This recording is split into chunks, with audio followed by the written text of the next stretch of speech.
Okay. We got some people already in the chat. Interesting. It wouldn't show me the chat before we went live. We're playing with this new interface. Well, I am, and I'm making Robin suffer through it. But welcome, everyone. Good to see you in the chat waiting for us. And Sports and Fitness Rants, say hello to the people.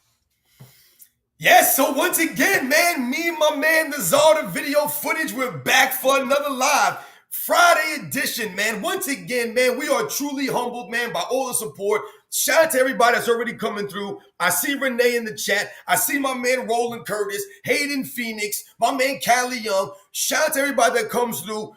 D-Mo Radio, Dante Cooley. Thank you very much, man. We got a lot to talk about today, man. I was listening to my man Uncommon Sense before I linked up with my man AOH here. So there's some things that I want to touch on and some of the videos that he just dropped, along with some other news, out there. And you guys know the deal, man. Let's roll. You know, you keep causing me, I'm blaming you. You keep causing me to come up with these random intros. So let's go with this Friday's random intro. Yes.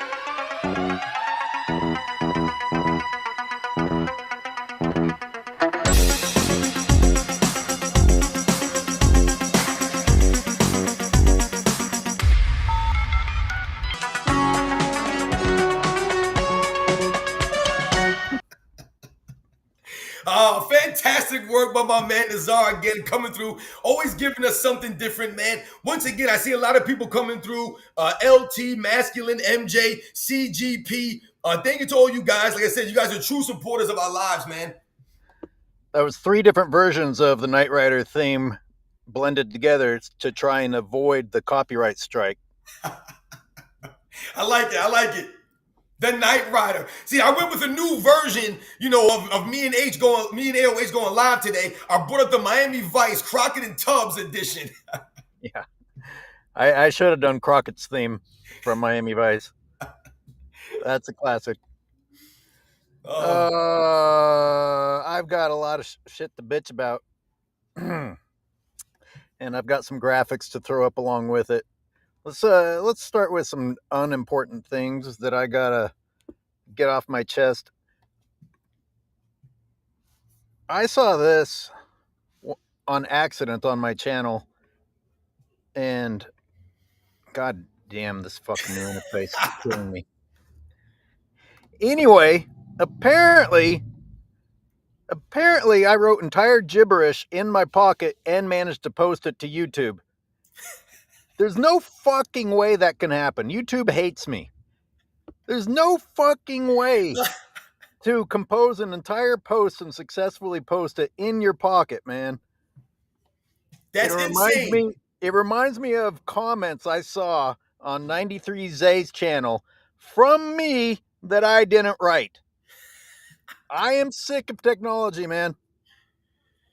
I saw that comment. And I was wondering, I thought maybe you were having like one of those like stroke moments or something. But yeah, I mean, listen, That happens sometimes. Oh, it happens sometimes? I feel like people do that, right? They call people in their pocket, they text people. Have you had a stroke post on your channel? I don't believe I've had that moment yet. Okay, here's some low-hanging fruit too. I thought this was funny. I thought you called them out pretty good with this. The people that talk shit on your channel with but the reason I'm sharing is because it gets even worse.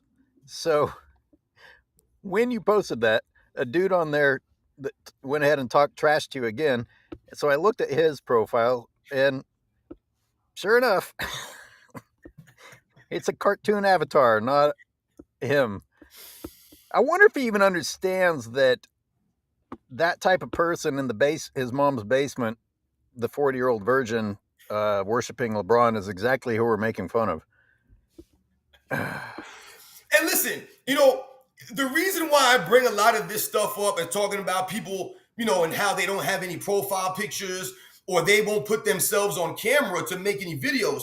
I'm not saying that you have to be on YouTube to make videos, or you have to even put yourself out there on YouTube. However, the people that come at me seem to like to make personal attacks on me and the way that I look and all these kinds of things. And I've always told these people, if you're going to make personal attacks on someone's looks or whatever the case may be, then you should be willing to put yourself on camera. If you're going to challenge my basketball knowledge and say that I don't know what I'm talking about, then you should be willing to put yourself on camera and make some videos and explain and highlight, your knowledge. So I always tell these people, you make a video, you can tag me in the video. So then that way I'll see that you made a video referencing me or making fun of me or debunking anything that I've said. But these people will never debunk the videos because remember, guys, the truth can never be disputed, man. Yeah. Speaking of the truth not being disputed, I saw some people fighting back against me calling out Kelvin Washington for claiming Shaq was 40. And like, Shaq was washed. Hey, Shaq may have been washed or may not have been washed, but why? If you have a good point, why do you have to lie? Yep. You don't have to add 3 years to Shaq's age if you already have a good point. Yep. I was watching it this morning. I just kept watching over and over, and it's really it's funny, amazing to me how Kelvin, like you said, the passion behind him yelling 40. He's 40. He's 40. He was 40. That's all he kept saying. And like you said, all Rob Parker had to do was be like, I want you to go look right now, bring it up right now, and you tell me the exact age of Shaquille O'Neal when he played with LeBron James. Because like you mentioned, there's a big difference between 37 and 40 years old. There is. So are you 40? I'm 44. Okay, so you know what I'm talking about. Absolutely. Most people who have played sports understand the difference when you hit 40 years old. There's a difference.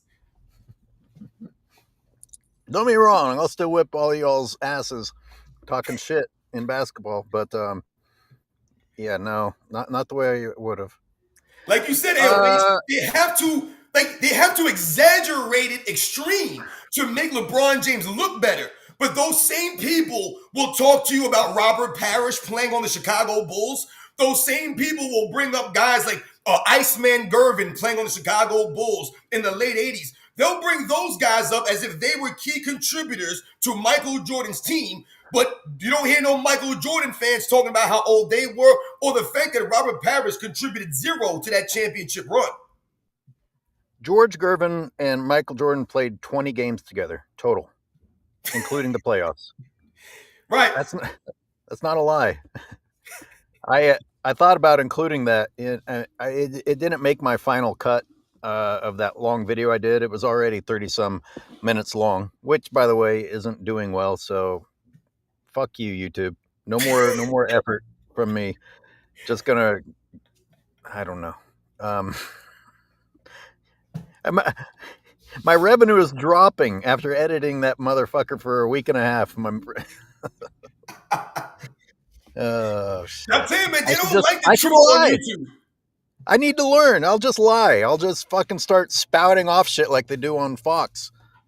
Exactly, and that's called selling your integrity, right? I tell people all the time, man, that's all you have. I've often quoted the famous line from the movie Scarface, right? When Tony Montana is sitting there, right, with Sosa, and he's like, listen, man, all I got in this world is my word and my balls, man, and I'm not breaking them for anyone.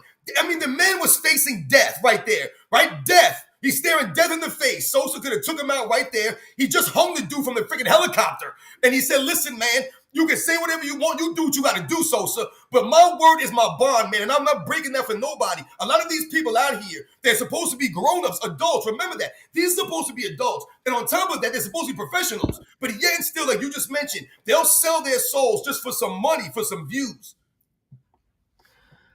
I would like to recognize BMO Radio for being our first super of the day. Thank you. LeBron is shout out to BMO Radio for coming through. Oh, Christ. We still have more LeBron retirement rumors and trade rumors. It's amazing. I want to get into this. I'm pretty sure half the people are 100% that LeBron isn't leaving as he continues to work on his mansion. And the other half are still speculating where he's going to go, which means that this is all nonsense. But in any case, here is Demo Radio bringing up that LeBron is allegedly announcing his retirement in August, and he wants to go on tour and have his career celebrated. What kind of response do you think he'll get from fans? So, he doesn't get to do it this year, I guess. Well, if he I don't know. announces What do it, you mean if he announcing it? announces it in August, then he's gonna have this upcoming season as his retirement farewell tour. Because August is a couple of months before the NBA season usually starts at the beginning of October. So if LeBron James does announce this in August, then he'll have the entire season. Everyone will be able to prepare for LeBron James coming to their arena. So like you just mentioned, my man Demo Radio is asking, what kind of response do we think he'll get? And it's the same response I'm always telling you guys. It's going to be mixed reviews. That's what's going to be. Yeah, there are going to be a lot of cheers. There's going to be a lot of celebrating for LeBron James, man, because there are a lot of NBA fans out there that are casual fans that don't really look at the things that we look at as true basketball fans, that don't look at historical perspective. And once again, they don't look at the other things of LeBron James. They don't care about integrity or class or honor. They don't care about LeBron James forming super teams and flopping. There are a lot of people out there that don't care about that stuff. And that's the unfortunate part about this. So yes, he's going to get some cheers, but it's going to be mixed reviews. And I know that certain arenas are definitely going to boo this man. He's going to use his billions to fill the stands with paid supporters to make it not as mixed of a review. Right. So I guess this gives us an interesting talking point due to the people that were convinced that the Lakers are done with LeBron, and hey, fuck LeBron, we're laying down the law now. And if that's the case, why is JJ still there? Because I would have axed him too. And secondly, if they're done with LeBron, then you shouldn't feel an obligation to give him a retirement tour.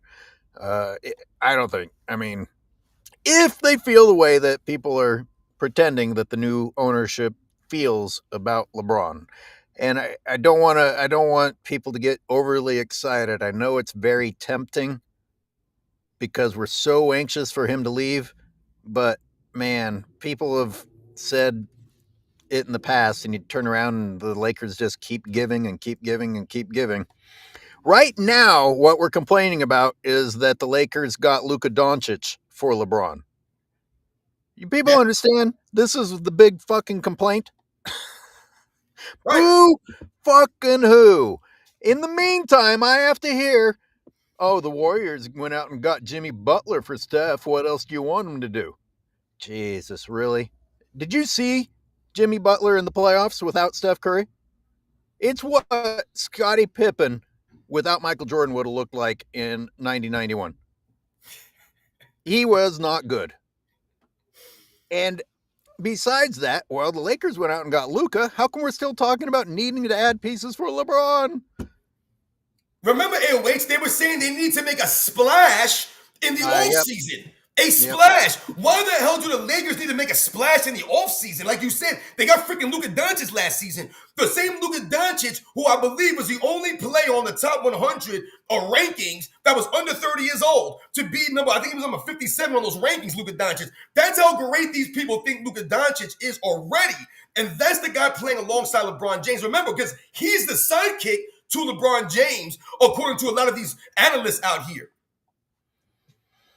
Mick Zuggins, he was referencing my stroke post, as you put it.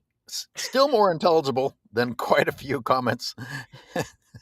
And that's the sad reality. Shout out to Mick Zuggins. Shout out to everybody coming through. Brandon Ethereal, my man Bookmark, Dante Cooley, Hayden Phoenix, Rap God Reloaded, Hakeem Olajuwon, Ghetto C the General, Coco Hulk. Yo, shout out to all you guys, man, that come through all the time, man.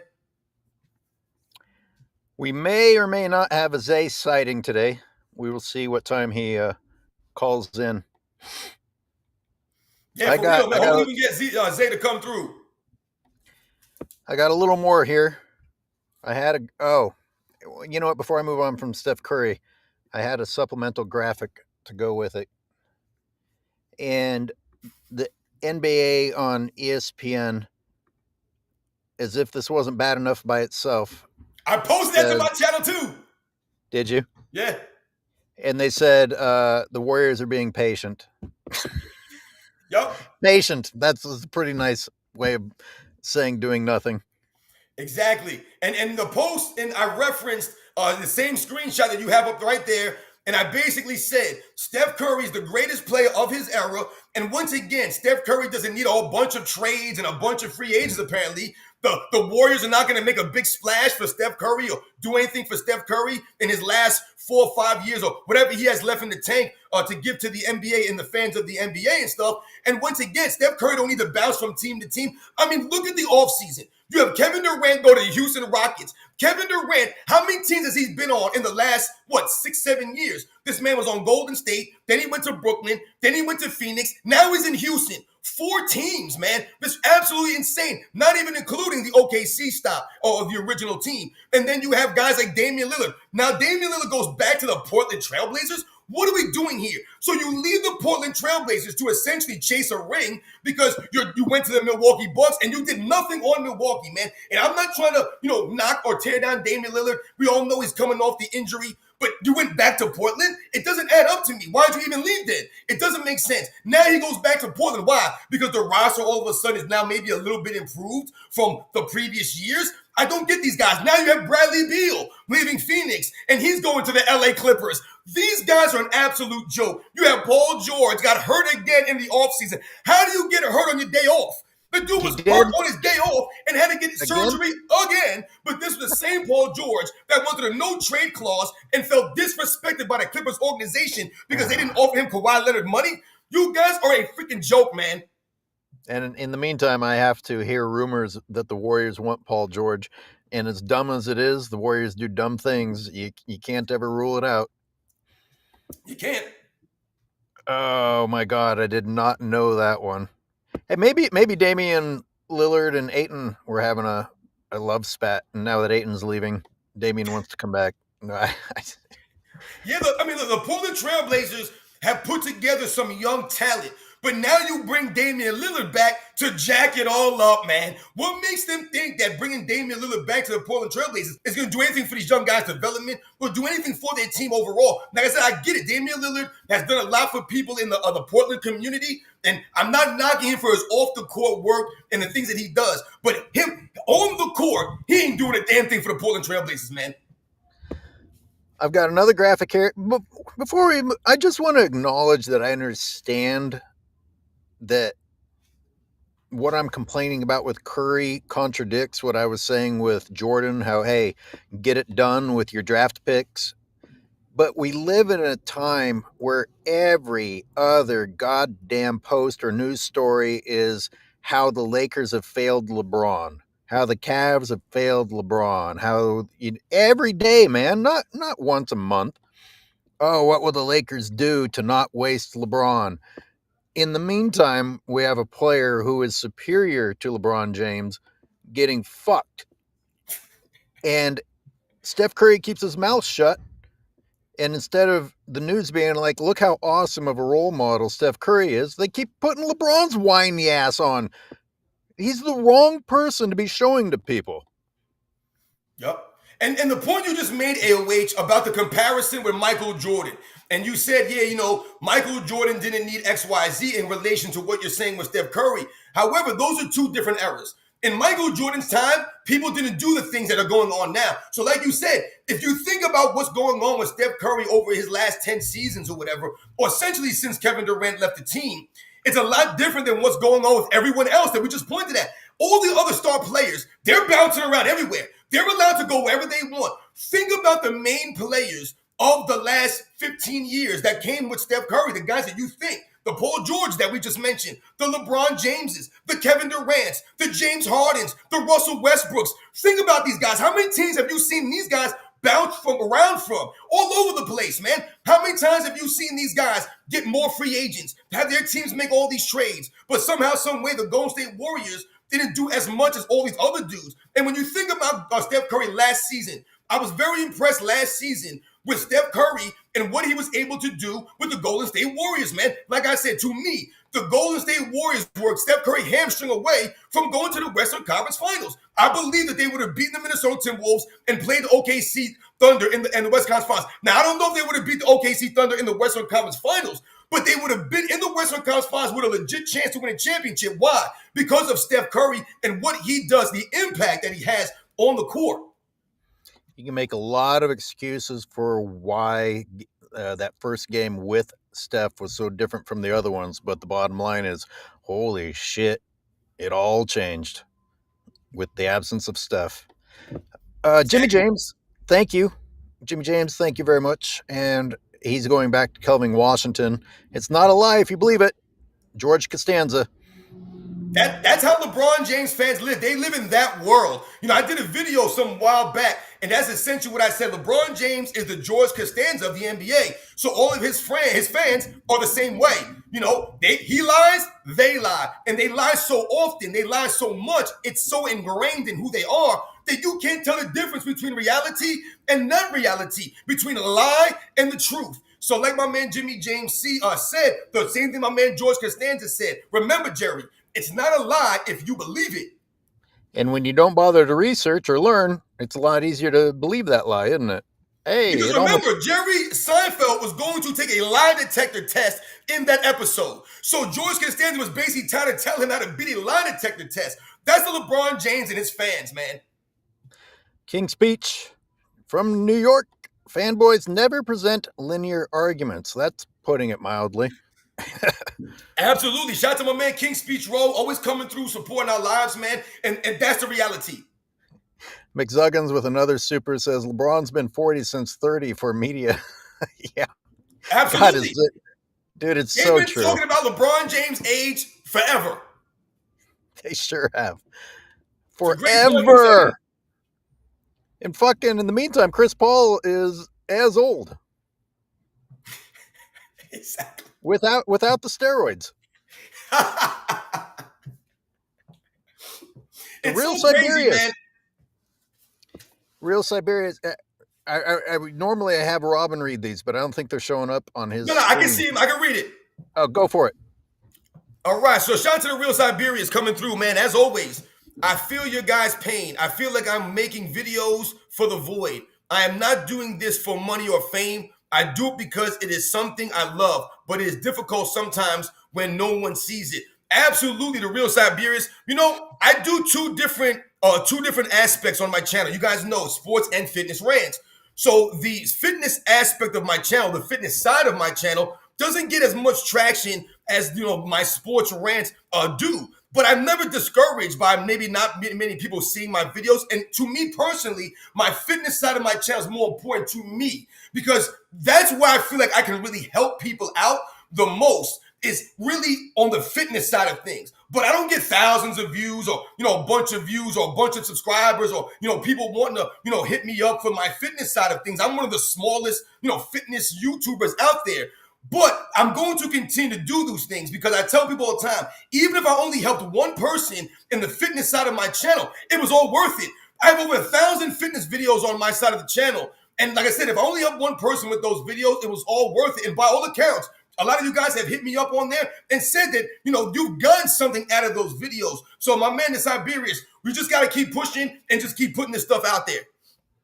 I guess. I mean, you're very positive. But I almost feel like I should have just went with the first version I did, which was just me ranting to the members section instead of going out and getting the graphics and researching all of the different players. I'm like, okay, well, this will never be seen. I mean, listen, wait, and everybody in the chat, you guys see how I am. I literally will lose my voice yelling out here, making these videos for people. And sometimes I'm losing my voice and no one's listening or hearing what I'm saying, man. And I got to deal with a bunch of these clowns out here that think they know more than me or think they're better than me or want to make fun of the way I look or make fun of me for, living in my mama's basement or whatever they want to say. But this means a lot, like I said, what we're doing here, because we owe it to these guys that we grew up watching. We owe it to the true professionals from the past to not allow these fools out here to rewrite history and try to destroy those guys and what they did for the game. This one from Uncle Rico's Revenge is going to make me tempted to do another section that was supposed to come later in the show. Imagine if MJ got with Dream Teams. With Hakeem the Dream and Chuck, got outplayed by Ainge and then blamed Cliff Livingston. Right. Miami That's a Braun fact. in a nutshell. It's like stack the odds in your favor and then get beat by a worse team and then blame your teammates. He is the Exactly. most disgusting athlete ever. No accountability. Shout out to Uncle Rico's Revenge coming through, man. That's a great comment. Hey, you know what? Shout out to Willie Williams. I see Willie Williams in the chat wrote that I helped him lose 60 pounds. You see what I'm saying? Like, Woo! that means a lot to me right there. So That's shout out huge. to Willie Williams for sharing that. Thank you very much. That's very humble. See what I'm saying, man? That right there is worth it. All the videos that I've done, I'm good right now. I don't have to help anybody else, but shout out to Willie Williams for sharing that. Thank you. That's important. I'll just throw this graphic up as a teaser for later. Da-da. LeBron joining Dallas would be a great move for him. Colin the Cowherd. You dipshit. You dipshit. But I thought that LeBron James don't care about rings, right? He don't care about rings. It's just basketball to him, like my man on Common Sense always opens up with. It's just basketball. So who cares about LeBron James going to a stacked Dallas Mavericks team? So let me get this straight. LeBron James is going to go back to playing with Anthony Davis when Anthony Davis was a bum when he played with him on the Lakers? I'm baffled by the thought of what's going on out here with LeBron James, man. Once again, he don't know what to do. He's all over the damn place. A team that is absolutely loaded is the right fit for LeBron James. Is The basically number one draft pick, Anthony Davis, Kyrie Irving coming back from the injury. I mean, what are we doing here? And a bunch of really good quality role players. Lively, Gafford. Now, how important is Clay in all this? Did you even remember they have Clay? Oh my! Once again, thank you, AOA. They got Clay Thompson. Where does LeBron James fit in this? And I tell you right now, does anyone believe out there? And then listen, I don't know Cooper Flag like that. I'm not going to say that I watched him in college and I know his game or what he can do, what he's capable of. But does anyone think that LeBron James playing with Cooper Flag is going to help his development? It's going to hinder it. It's not going to help it. I mean, why would Kyrie Irving want to play with LeBron James again? Why would Anthony Davis want to play with LeBron James again? I feel like the ownership of Dallas, if they were to make a move like that, they're not living in reality. They're not in touch with their players. Because remember, they were just telling us that Anthony Davis was holding LeBron James back. So then why would you then go and play with that same guy? This is not going to happen. I mean, I'm confident that it's not going to happen. It doesn't change the fact that what Colin Cowherd is saying is dumb. I mean, he is, for all intents and purposes, announcing that a place that doesn't need anyone is the right place for LeBron James. Hey, these people are already good. Let's see if they can survive with a disadvantage added to the team. But as you said, to go back to Anthony Davis, interesting. I'm sure I obviously didn't want to throw up my breakfast and actually listen to Colin Cowherd. So the screenshot was enough. But I'm sure at some point in there, he said something about the leadership of LeBron James with Cooper. Who the fuck has ever done well with LeBron James as the quote unquote leader? That's what we're saying. That's the problem. You can't point to anyone and say, hey, listen, LeBron James really showed leadership here. He developed this guy. You know, this is what we talk. Go back to Steph Curry. We talked about Steph Curry and the impact he had on guys like Draymond Green and Klay Thompson. That LeBron James ain't impacted no players like that. Like I've mentioned several times, those guys are probably going to make the Hall of Fame because they played with Steph Curry. Individually, those guys are not making the Hall of Fame. They're in the Hall of Fame or possibly making the Hall of Fame because of the impact that Steph Curry had on their careers and what he allowed them to do on the court. So no doubt about it, those guys are good players, but they're better with Steph Curry. Real Siberius is back. Reality without context isn't reality. Yep, well said. Absolutely. The real Siberia is coming through, man, for real. And Coco Hulk says Labalco's worried about Luca taking his cookies. Oh, the sidekick Luca. Shout out to Coco Hope, man. These are the kinds of things that come out of the LeBron James camp. These are the things. These are the legendary stories we hear coming from LeBron James. These are things that you would think weren't true. I don't even have to make shit up when it comes to LeBron James because I couldn't come up with anything weirder. Yup. Fucking chocolate chip cookies. I mean, LeBron James is the kind of guy where if he went to the Dallas Mavericks and played with someone like Cooper Flag, like I said, a rookie, the #1 draft pick, right, with a whole bunch of upside and potential, LeBron James is the kind of guy where him and his fan base would blame Cooper Flag for whatever problems happen on the Dallas Mavericks. They'd be blaming the rookie. Oh, man, it ain't my fault, man. You got to blame this guy, man. And then his fans would say, oh, this guy's a #1 draft pick and he ain't doing nothing out there, man. He's not better than Bronny James. Sick'em Savage, and I don't know if this is technology screwing this up or if you literally want me to read that you have given me a $2 super chat. $2 super from Sick'em Savage. Thank you. And Robin, read Xavier. Absolutely. Shout out to Xavier the God, man, always coming through, supporting us. LeBron to the Clippers next. Next two, maybe Mavs or Cavs. That's what I'm saying. Is LeBron James going to go join James Harden and Bradley Beal and Kawhi Leonard on the Clippers? And they're going to start talking about, oh, man, LeBron James on the Clippers. We're going to destroy the league. Blah, blah, blah, blah, blah. I keep telling people, man, any team with James Harden on it is not doing a damn thing. Yo, shout out to my man, Jim. Hello, Jim. Yeah, I don't even really want to talk about Damian. The whole thing, ugh, top 75. That was really not, early. Jim, he's not. Yeah. Hey, Jim, I haven't sent out the invite yet, but I think we're going back to the normal time on Sunday. Is that right, Robin? I'm going to try to do something, man. I'm going to try to do something for Sunday because I think that the 12 p.m. on the Eastern time for me is the best time for the Sunday live show. At the 3 p.m. Sunday, I don't think that was a good time for us, man. Okay, so 9 a.m. So we'll try to do it 12. Like I said, I'll try to make it for the 12 p.m.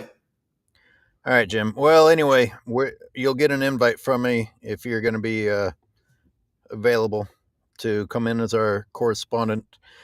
And Ghetto Pranks. Go ahead, Robin. Absolutely. Shout out to Ghetto Pranks who comes through all the time also, man. Did y'all see the basketball show on Bleacher Report and LeBron working together? I did not see his video. I do know the channel. He has been popping up in my feed of the basketball show. So shout out to the guy over there. I don't know his name or anything like that. But shout out to him. I didn't see the video, though. So what? They're revealing that LeBron paid Bleacher Report for that shitty top 100? Like I said, I didn't see the video, so I don't know exactly what was said by this guy or what he found out. I think I saw something from Dreamers Pro also about some shady business, going behind the scenes. And listen, the sad reality is, like I said, guys, for everybody out here on social media, the YouTubers, everyone doing content, we're fighting an uphill battle here because it's us versus mainstream media.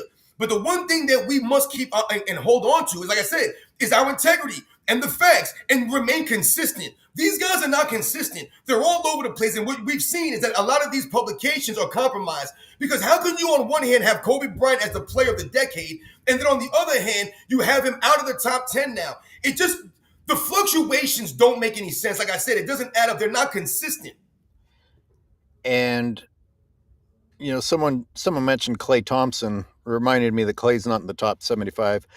And I actually didn't have a problem with Klay not being in the top 75. I mean, listen, there's been some fucking great people. It doesn't have to be a knock not to be top 75. But then for Damian to be in there with a less storied career than Klay, yeah, that's pretty weird. I guess that by itself might have gotten me pissed off if I was Klay.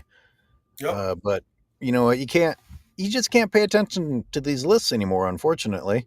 See, the thing with Damian Lillard that I've always said is that he attempts to play the game like Steph Curry. But the problem with Damian Lillard is obviously he's not Steph Curry. We get that. But also, Steph Curry is elite without the ball in his hands. Damian Lillard is not elite without the ball in his hands like Steph Curry, man. He's just not. That's the biggest problem and one of the biggest differences between them.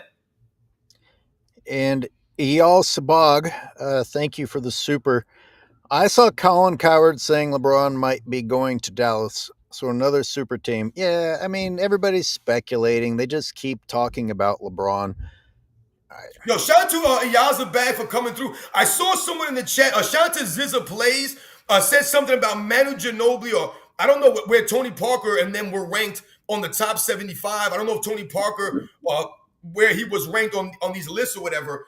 But Damian Lillard, like I said, being on these lists is really, like I said, a slap in the face to a lot of the players that did play in the NBA. And really what it goes back to is, like we were saying, they're trying to lift up LeBron James' era and lower the rankings of the guys previous to LeBron James to make it seem like, oh, he was playing against all these top 100 guys, all these top 75 players. That's why he was losing. Once again, it goes back to why he's losing, but they never want to highlight, the things he did to try to win. And there was a couple of things, like I said, when we first came on, I was watching my man Uncommon Sense video, and he was talking about LeBron James versus Kobe Bryant in the All-Star game. And he was talking about 2012, right? And he was talking about the end of the All-Star game when LeBron James shrunk in the moment. Remember, LeBron James had the ball with like 9 seconds left. They were down by 3, I believe, the Eastern Conference. And what does LeBron James do? He's at the top of the key going one-on-one with Kobe Bryant, but Kobe Bryant was trash talking him. Kobe Bryant was all up on him. And then LeBron James proceeds to try to throw a pass into the corner to no one who's open. And then Blake Griffin, I believe, stole the basketball. And that was pretty much the end of the game. And you guys remember the scene right after that. You had Carmelo Anthony, you had Dwayne Wade, then you had Kobe Bryant, all looking at LeBron James like, dude, what the hell are you doing?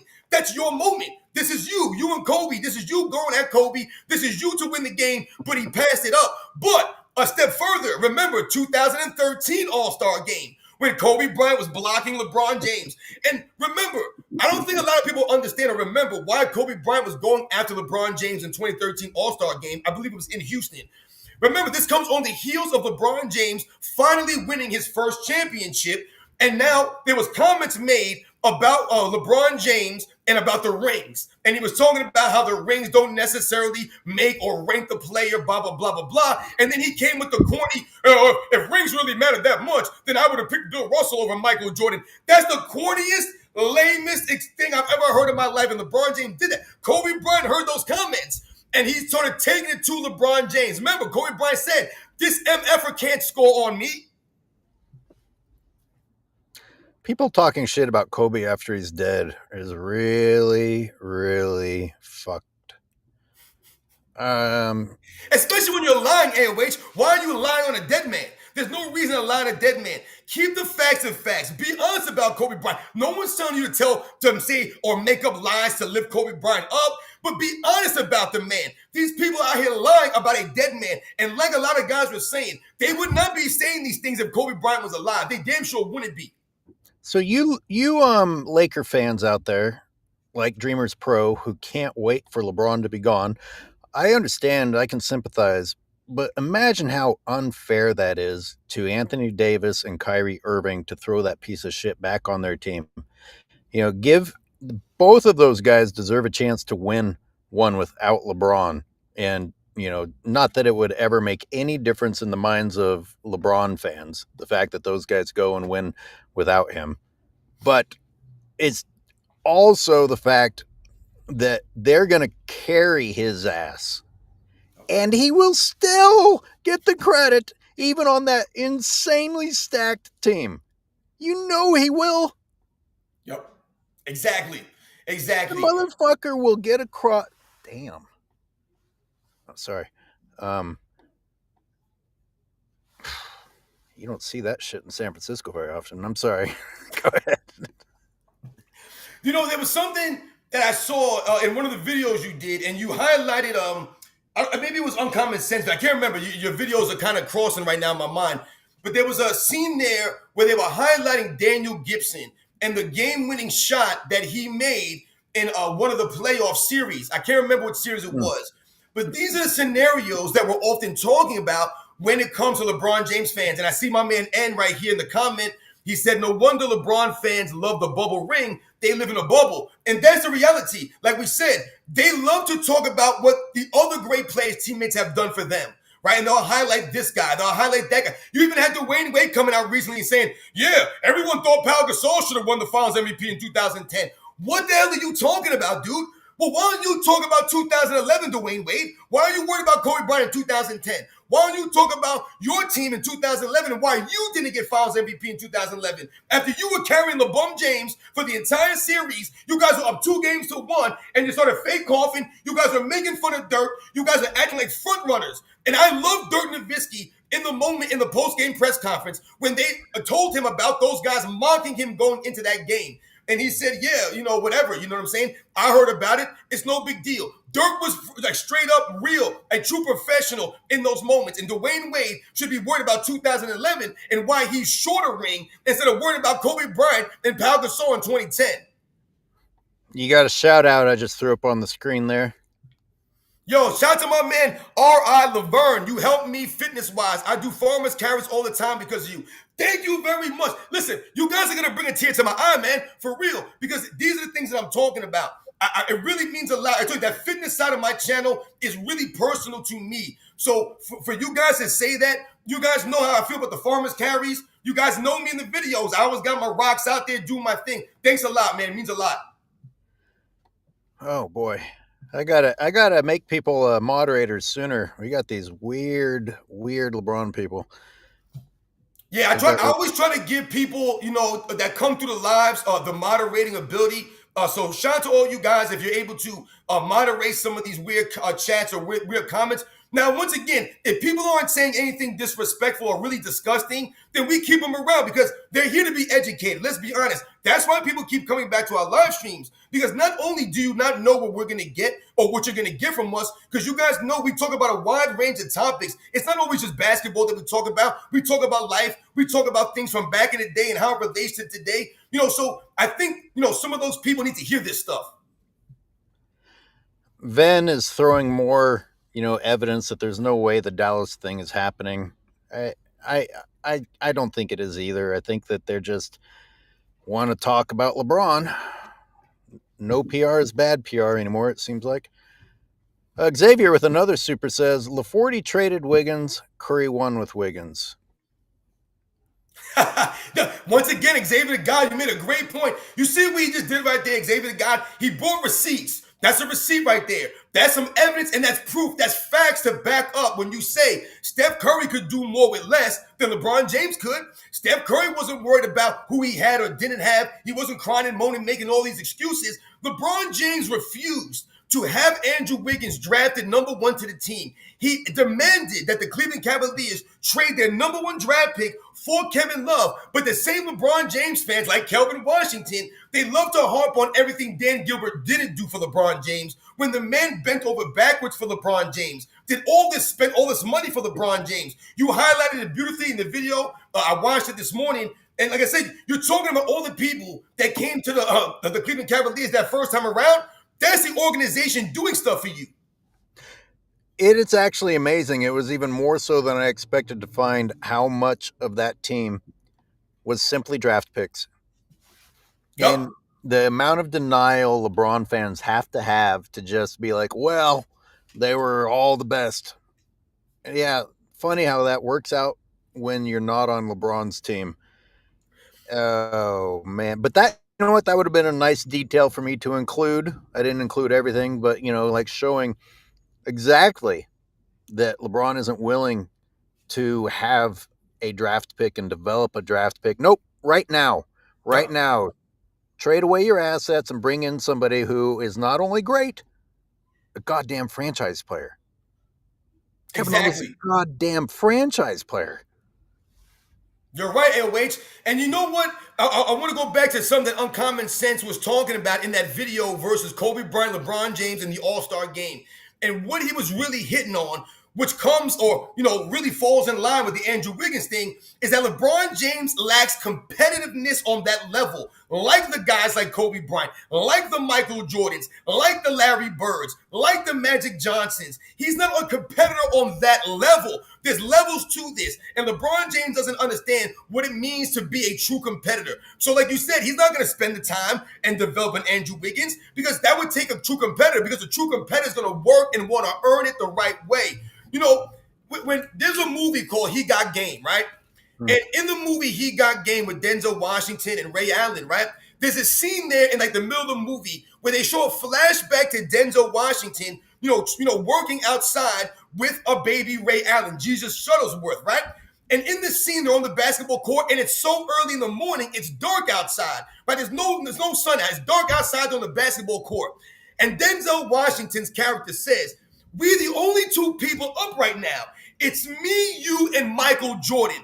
He goes, "Everybody else asleep." He said, "What do you think Jordan's doing right now? He's lifting weights. He's doing his thing."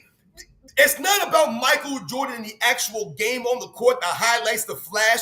It's the substance behind Michael Jordan, the ethic, the work ethic of Michael Jordan, the competitiveness of Michael Jordan. So when the Detroit Pistons kept beating him up and he kept losing, the competitiveness in Michael Jordan said, "What do I have to do to get better? What do I have to sacrifice to get my teammates better? Okay, I gotta start exercising. I gotta start doing XYZ better. I gotta start pushing these guys in practice." So shout out to the movie He Got Game in that comment. It's only me, you, and Michael Jordan up right now. It's a good one. Good line. Spedka, I understand. Let him go to Dallas. He will botch it as always. But however, you also understand that's not fair to the rest of the people on that team. Right? It's not fair to those guys. But see, all the pressure would. I mean, It's not fair to anybody. This is insane. Like Kyrie Irving and Anthony Davis are on that team.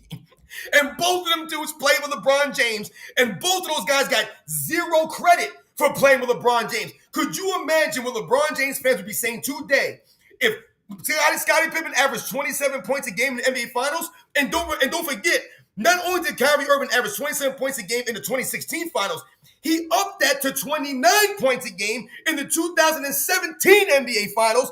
And somehow, some way, with all this offensive help, the brilliance of a Kyrie Irving, and a really good supporting cast, he still got beat 4-1. Siberius just gifted a membership to your channel. Yo, shout out to the real Siberius, man. The Sports and Fitness Rants Club, man. Yo, like I said, you guys are truly humbling us. And read this one from AR23, please. Yeah, shout out to my man Armando Ruiz, man. Always coming through, man, hitting me up. Thank you very much. My LBJ journey is as follows, hating on him. Early years, basketball hating him, Miami, to full-blown despising his bitch-ass poor excuse as a man. You know what I'm saying? Like, this is it for a lot of people. Yep. Shout out to my man AR23 for coming through, man. All right, so I'm going to dig into, just because the comments were so good, and not to disrespect the other people, because I got a lot of good comments on that video, but I'm going to highlight a couple. Academy Laguna Beach, what's up, man? All the credit, none of the blame, absolutely. And remember, it's supposed to be the opposite for the leader. The leader's supposed to get all of the blame and supposed to be deflecting the credit onto his teammates. When you see a lot of the great players, they deflect the credit. We know that they're going to get the credit. The star players are always going to get the credit, but they deflect it onto their teammates. And when the blame comes around, they take that brunt. This comment is from someone whose handle is called Earth is a Sphere. Thank God. Okay, so you guys can get along. Now everybody listen to this. This didn't even occur to me when I was making this video. And I already had plenty of good points, I thought. Krauss passed on Karl Malone, who was drafted with the very next pick, the obvious pick. Traded that pick for Oakley. Traded Oakley for an overrated, washed-up Cartwright. Now, I should do a poll, because I wonder how Chicago people feel about the Oakley-Cartwright trade to this day. Obviously, it worked out, but, Michael Jordan tends to find ways to work things out. You might have been able to get another center along the way and still had Oakley. But, geez, let's go back to the Karl Malone part. That was the same draft that they got Oakley? Yeah, because Karl Malone came in the next year, so he was in the 85 draft. He came a year after Michael Jordan. Because remember, yeah, that's Oakley then. That's Right. Oakley's So draft. when Karl Malone was drafted to the Utah Jazz, John Stockton was already there a year. Dude. Okay, so let me continue there. He then took Horace Grant instead because he needed a power forward and passed on another obvious pick, Reggie Miller, who was drafted right after Grant. Grant was good, but imagine MJ, Malone, and Reggie Miller playing together. Jesus. This is Interesting. insane. Krauss then took guys like Brad Sellers and Stacey King, passing up Mark Jackson, Mookie Blaylock, and Nate McMillan, forcing him to draft BJ Armstrong, who was good for the Bulls, but he was no Blaylock or Jackson. Wow. This is really good, man, what you're reading off right here. That's why, yeah. I don't read a lot of them. This is some interesting shit. Wait, you know why this is really interesting too? Is because when it comes to Michael Jordan, a lot of the LeBron James fans, someone like Kelvin Washington, who likes to talk about the ownership and the general manager and what they didn't do. You know, Michael Jordan is the only superstar in NBA's history, in my estimation, that they always bring up the general manager about. And they love to bring up Jerry Krause. Oh, Michael Jordan played for the greatest coach. He had Scottie Pippen. He had the greatest general manager. Michael Jordan had the greatest of everything, apparently, man. They love to bring up Jerry Krause. But what you're highlighting right now in the comment is that Jerry Krause, although he did a great job drafting, no doubt about it, man, but it wasn't the greatest job drafting, was it? There were a lot of holes there, a lot of mistakes, a lot of missteps. But like you illustrated in your video, AOH, did Michael Jordan cry and moan? Did he go to the ownership? Because the one thing we know Jerry Krause didn't give Michael Jordan credit for was never coming to his office, never knocking on his door, asking for a certain player or complaining about guys that they drafted. Because what did Jerry Krause say? Jerry Krause said Michael Jordan thought he was so good that he didn't need all of this help. He was going to work with what he had, and it ended up being true. I mean, without even thinking about the Karl Malone, Michael Jordan, Reggie Miller lineup, I still thought it was an interesting point that, hey, no one knows what would have become of all of these draft picks because they stayed with the Bulls. They stayed the course and they played their parts and it worked out. And everyone thinks that means Jerry Krause did a great job. And when I was doing my Last Dance breakdown, I did an entire segment about Jerry Krause. I'm like, he inherited Michael Jordan, so you don't give him credit for that. And everything else, you're just assuming that he did a brilliant job because Michael Jordan made sure everyone else worked out. I mean, now that you put into perspective, he passed on Karl Malone and Reggie Miller, you're like, oh, maybe he wasn't that good of a GM. And thank God for the Bulls, they had Michael Jordan to make up for him not being a great GM. Now, I don't know that, but Jesus, that's worth thinking about. Absolutely. Once again, Michael Jordan making someone else look good. He made Jerry Krause look greater than he really was. Was Jerry Krause a horrible GM? No one's saying that. But for them to celebrate Jerry Krause as the greatest general manager of all time, essentially, it doesn't add up, man. It really doesn't. Anyway, thank you, Earth. You know what? I better finish it because that comment was great. It's not like Krause. Oh, wait. After BJ, the only player he drafted that ever did anything was Purdue, who was a below average center. It's not like Krause was this all-universe GM. He was okay, like what Cleveland did for Braun. Krause hit on Pippen, on Grant, but he should have had Malone and Armstrong. He missed on so many obvious players. And Robin, read from Mr. LOL Cow. I forgot. What is it? My man Low Cow, Mr. Low Cow coming through. LeBron James needs to just retire already. Unfortunately, I think he plays 2 more years to get Bryce into also how long until LeBron gets exposed for roids. Yeah, once again, I've heard LeBron James mention that he wanted to, play with Bryce too. I mean, this is getting insane now, man. Like, are they going to start drafting all of LeBron James' sons to the same team, and they're going to have a team of Jameses running around? A bunch of, flopping, excuse-making fools? That would mean that another team was willing to keep paying LeBron until his dream came true, if in fact the tough guy attitude that people think that the Lakers have adopted is true, which maybe it's not. We don't even know that that's true, actually. All that the Lakers did was not give another over the top absurd contract to an old man. It's not insane, people. That is not a slap in the face. It's just common fucking sense. Uh, and Shout out to my man. Where is he at here? I saw him say something. The Ox experiment. A shout out to you because I know you had sent me a comment on one of my fitness videos, asking me about to give some what I eat during the day, like what do I do nutrition wise, every single day or on the regular. And I'm gonna make that video for you guys. I'm gonna put out something. I'm on vacation right now, but when I get back from vacation, I'm gonna put that video out for you guys, man. So shout out to my man, the experiment. Xavier, I'm sorry that I missed your super. This new platform doesn't highlight them very well. Yeah, we're trying a new platform here, guys, and it's a little bit difficult. It's a little bit different. Eyal Sabag. Sports and fitness rants. Yeah. I am trying to make smart nutritional choices because of you, man. Thank you. See, man, listen, guys. You guys, like I said, man, I gotta go over here in the corner and cry for a second, man, because you guys are really, hitting me with the facts, man. You guys are really sharing a lot of stuff with me, man. Like I said, it means a lot. Like I said, I put the fitness videos out because it means a lot to me to just share some of the things that I've done in my life. And like I said, for you guys to things and how it's helped you in any way, thank you very much. And low cow, I know that you are a regular. I just didn't remember the L being there, so I didn't know whether to call you LOL cow or what.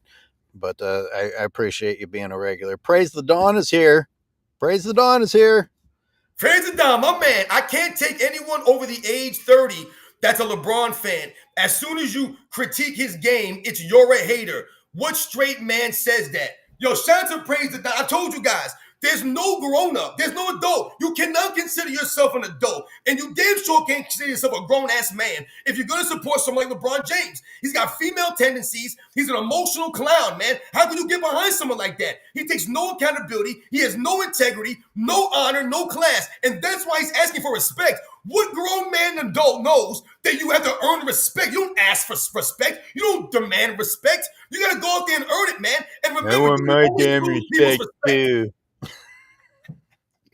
He sounds like such a bitch. I want my damn respect too. Yeah. Then you might as well count yourself with some damn respect. Listen, something else that we're going to talk about, and we can segue into is the LeBron James stuff. I was listening to an episode of Mind the Game because these things keep popping up on my feed. And I told you I'm going to let it keep rocking out because it keeps giving me more material and things to talk about. But I saw LeBron James talking about how Michael Jordan was an inspiration to him growing up. Michael Jordan was the biggest inspiration to me. And I'm calling cap on that.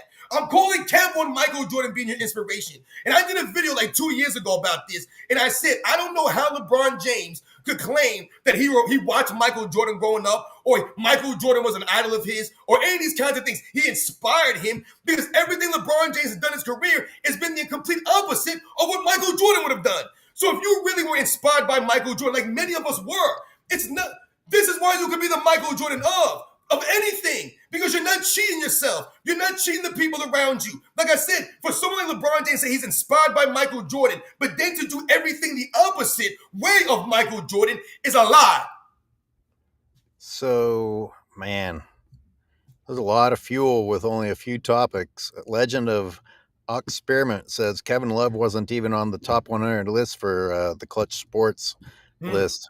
Once again, demolishing LeBron teammates. Yeah. Exactly. King Speech says Paxson and Danny Ferry drafted better than Krauss. Yeah. The Warriors are drafting better than Krauss at this point. Listen, see, and that, King Speech, you make a good point here because this is what we're talking about. There have been a lot of great GMs in NBA's history, but for some reason, they only want to talk about Jerry Krause as if he was the only guy drafting players or having guys come to teams or making a good trade or finding a free agent out there. They only want to talk about Jerry Krause. And what else did I need to read? Once again, it was from And by the way, we have Zay in the waiting room. Zay, you're going to be on here in just a second. Yes, my man Zay is here. Hey, my man, the autism boy, Cottage 81. He was asking me to be a moderator. Yo, I hooked you up with the wrench, man. You always here supporting our lives. So I hope you appreciate it, man. And once again, guys, thank you very much. Cool. Earth is a sphere again. Again, this was on my latest video. Adds Kyrie Irving had as many 30-point games in the playoffs in 2016 alone as Pippen did his entire playoff career. Yup. Kyrie dropped 40 twice in the 2016 NBA Finals. Pippen never dropped 40 once in his entire playoff career. More great facts from Earth is a Sphere. For real, but they will never give Kyrie Irving his just due. Like I said, imagine what Kyrie Irving would be viewed as if he played with Michael Jordan. He would be viewed as the greatest point guard of all time. Oh, Michael Jordan played with the greatest point guard of all time. Kyrie Irving, man, what do you want? That's what they would be saying. Everyone that played with Michael Jordan is the greatest person in history. Every GM is the greatest. Phil Jackson's the greatest. I mean, my goodness, man, they did no wrong. The Bulls. Animaniac says these Kobe attacks reek of LeBum's backing. Yes, it's shameful. And 87 Malcolm says, salute, gentlemen. Can we get the GOAT convo back on track? My dad, uncles, and elders never compared guards to the big men. Yeah. Well, I'll tell you what, we don't have them in the GOAT conversation. We just make fun of the fact that others do.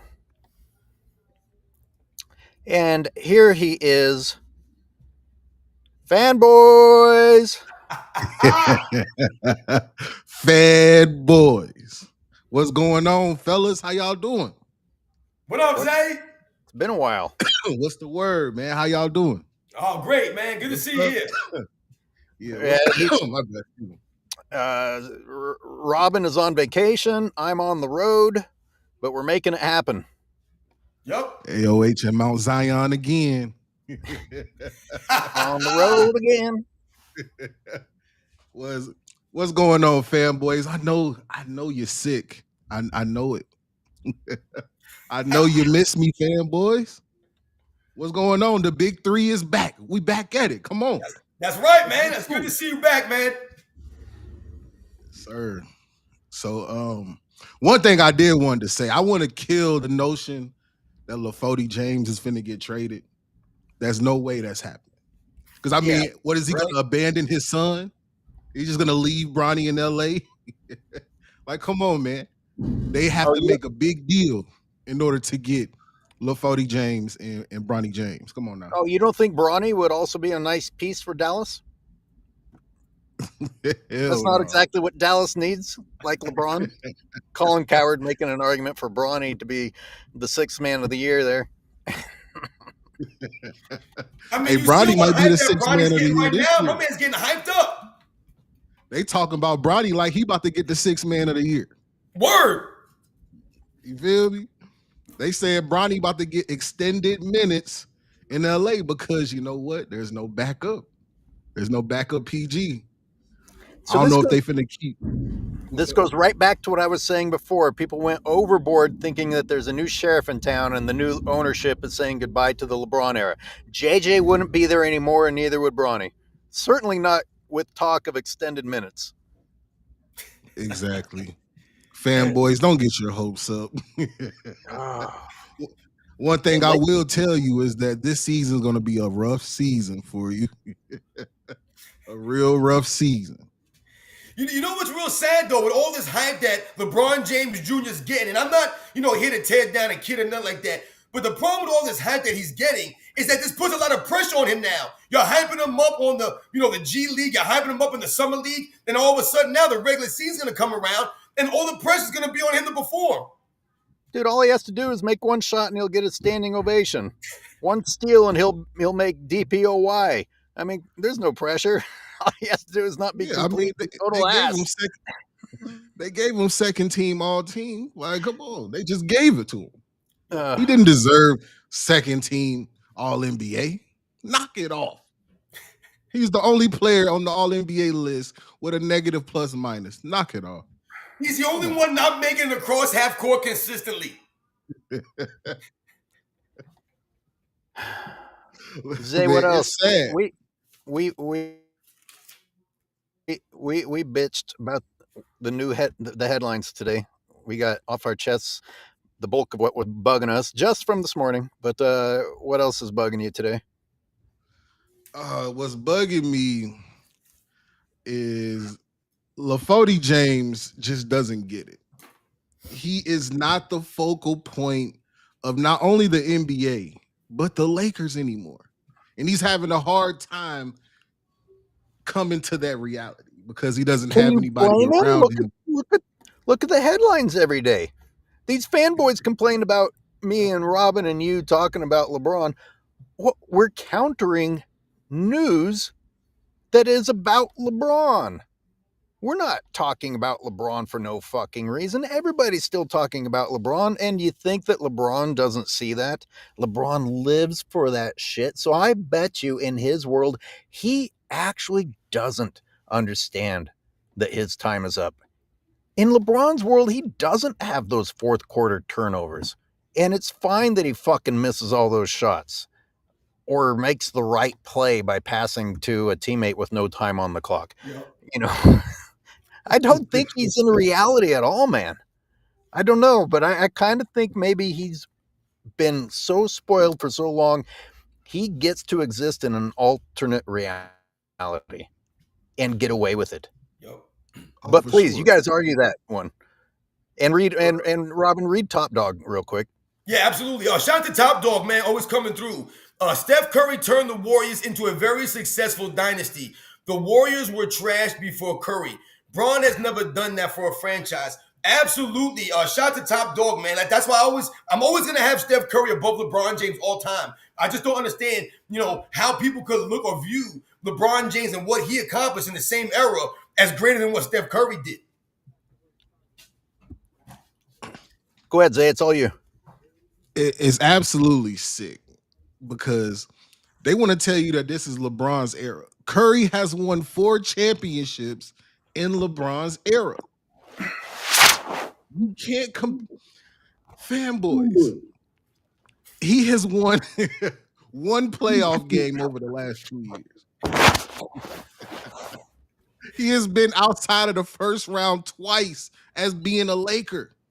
How is this, man, anything that the Lakers should be worried about keeping at $53 million? Do you understand this, fanboy? $53 million, what you could have got with $53 million this offseason? Do you understand how you could have built this team with $53 million? Bronny James doesn't want to play defense. He don't want to play help defense. He don't want to get back. He only wants to score. Yup. What are the Lakers doing, man? That's what I don't understand is how can you allow somebody to manipulate not only your front office, your general manager, down to your fucking teammates and still want this guy on your team, man? Yup. Yo, shout out to my man Uncommon Sense. I see Uncommon Sense in the chat, man. Much respect, man. He sent a super. He says, shout out to everyone. He says, I have to disagree with Zay. He says, I think LeBron would definitely abandon Bronny if it means chasing another ring, even though rings aren't the A-all, B-all. Yo, shout out to my man Uncommon Sense, man. Shout out to Uncommon, man. Yo, Uncommon, I was talking about your video earlier, man, and how you were talking about the lack of competitiveness from LeBron James, and you were relating it to the All-Star game with Kobe Bryant. And you also talked about the 2018 NBA Finals, Game 1, how the game and regulation ended. And we talked about if you're a true competitor, right, then you're not going to destroy J.R. Smith like that in that moment because you understand that there's still an overtime to play. That's one of the things that people don't harp on enough about LeBron James in that moment. The game was going to overtime, and LeBron James had given up essentially and pouted and moaning as if the game was over. And I really want to relate it to the 1991 NBA Finals Game 3, that the Bulls were playing against the Lakers. And when LeBron James says that Michael Jordan was a big inspiration to him, that's why I'm calling cap on that. I don't believe it. Because if Michael Jordan really inspired you, then why would you do what you did in the 2018 finals in game one? Because Michael Jordan was in a similar scenario in game 3 of the 91 finals. Remember, I always talk about this. Scottie Pippen, right, fouled out. But not only did he foul out in that moment, he fouled out on an N1. So the Bulls actually lost the lead in that moment. He fouled Bronny James on an N1. Does anyone ever see Michael Jordan go up to Scottie Pippen in the bench? Does anyone ever see Michael Jordan go crying and moaning and point at Scottie Pippen and be like, yo, man, you fouled out. I need your help out here. You just gave up the lead. You screwed us over. No, Michael Jordan composed himself and he closed the game out, and the game went to overtime, and he closed the game out in overtime. LeBron James had a similar scenario go for him where one of his teammates had a blunder in his eyes, and LeBron James gave up. Dude, that's a documentary in itself. Yep. It is. Like, and we just lost Zay and I guess Uncommon wasn't on. Uncommon, would you like a link, sir? Anyway, Zay, come back if you'd like to. But, jeez. Like, it's crazy to me how, like I said, Michael Jordan could have been frustrated in that moment. The game was tied. I mean, the Bulls had the lead. They were up by 1. And then they got that foul on Bronny James. And like I said, Michael Jordan didn't make a scene. He didn't blame Scottie Pippen for fouling out. He didn't act defeated. He understood the game wasn't over. There was still 10 seconds left on the clock for them to make a play. And then when the game went to overtime, Michael Jordan didn't sulk his head. He was a true competitor. So that's why I do not believe that LeBron James was inspired by Michael Jordan. Like a lot of us out there were. We were inspired by Michael Jordan. Yeah, it's interesting. It's possible that he was inspired by Jordan at one point in time. Probably not. But act like him if you're inspired by him. But I kind of think that... Well, common sense it, he'll come on. Okay. Uncommon, you got access to email? Because I don't want these trolls, all these trolls trying to get in. So I'm going to email it to you. And we've got Zay back. Yeah, I'm back. My bad, y'all. My damn internet went out or something. When LeBron realized deep down that he's not Jordan, but the media at the same time said, hey, it's okay. We're going to be fine with making excuses for you. Then that could have influenced LeBron James to become the type of person who throws a teammate under the bus instead of rising to the occasion. But that difference in how he treated, and with all of overtime left, is just in that face. That fucking face. He looks like a 3-year-old that had his toy truck taken away from him. With the paper towel. Oh, my God. But not just that, Robin, but in The Last Dance that is supposedly, so unfairly about Michael Jordan, as if it could be about anyone else.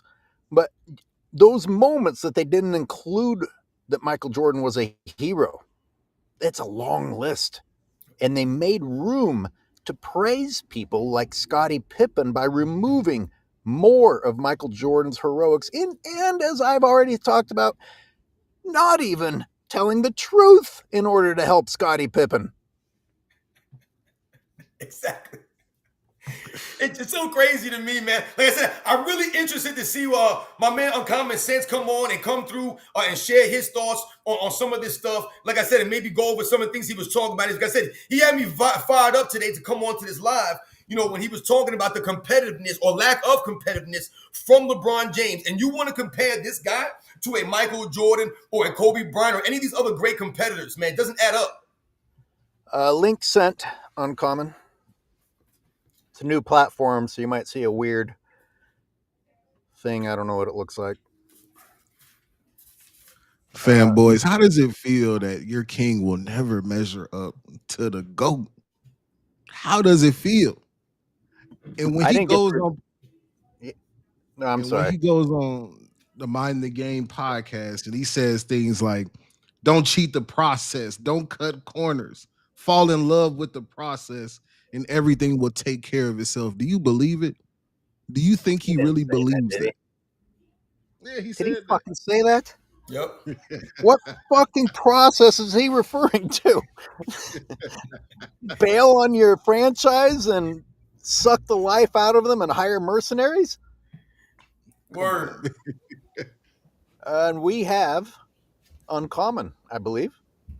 Yes. Hey, can you hear me? Sir. I can hear Yes. it. Uncommon. What's the word, man? Well, what's going on, everybody? You Oh, know, man, I'm poppin'? glad Uncommon, man. I didn't have the chance to respond to your super. Thank you for that super because, you know, Uncommon has this. When I listen to his shows, usually I think, yeah, but you didn't say this. And then the next line out of his mouth is exactly that. And I was thinking the same thing in this case also. It's like LeBron James would fuck over every single one of his children Oh yeah, if it worked out for him. for sure, without a He doubt, sacrifices children, man.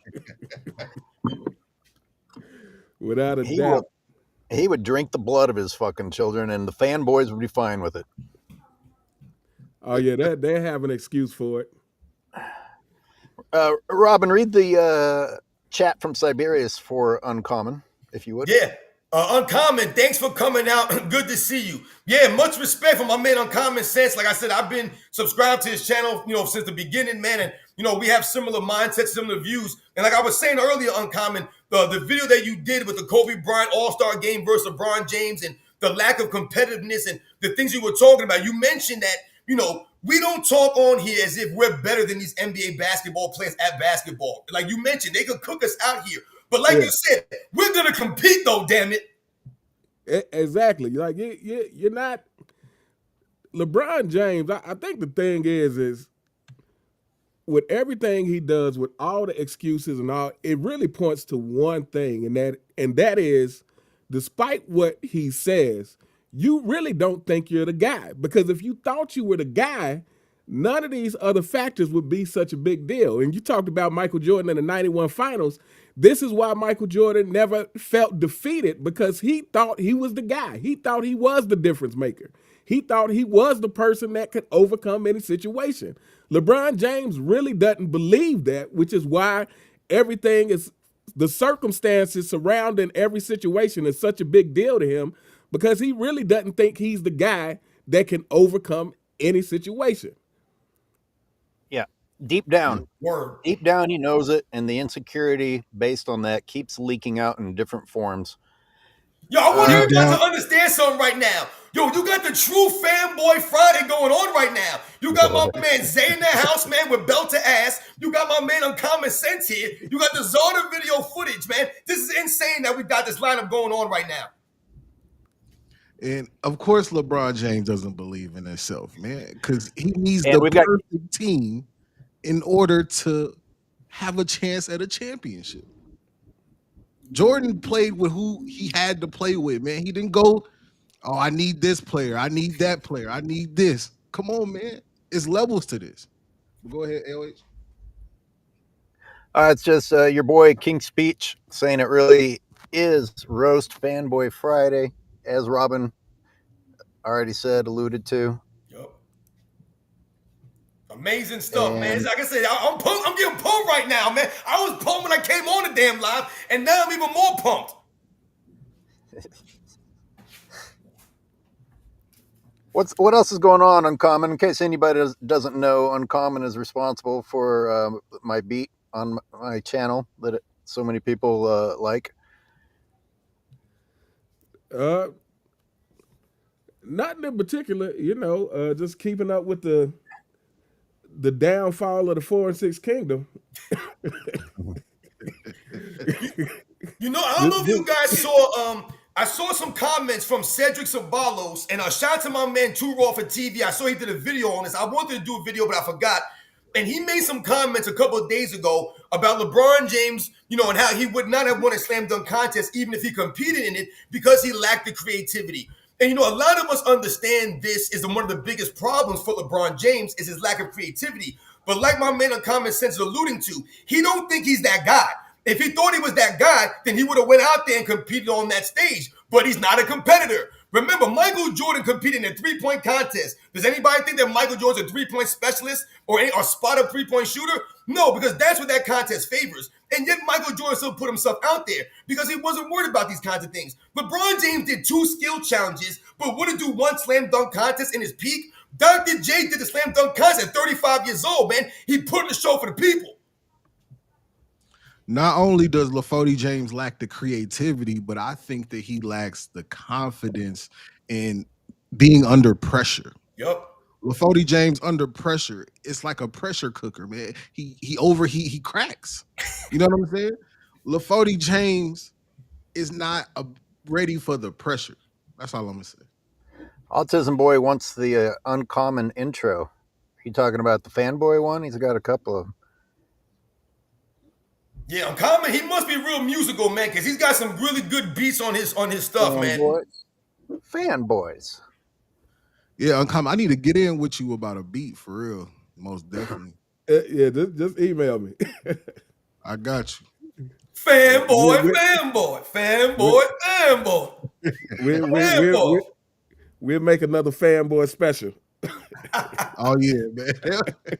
The fanboy special. Oh, y'all ain't ready for that, fanboys. Run and hide, fanboys. Run and hide. Yeah, I haven't heard it yet. I'm reading in the comments. It's a good one. I better go and listen to your show after this. I mean, LeBron James don't even have enough originality or creativity to pick his own damn number. The dude couldn't pick his own freaking number, man. You pick number 23, right? But then you don't want to live up to them kind of standards, right? You put that on yourself, and then you choose number 6. Ain't neither one of them numbers ever going to be recognized as LeBron James' number, man.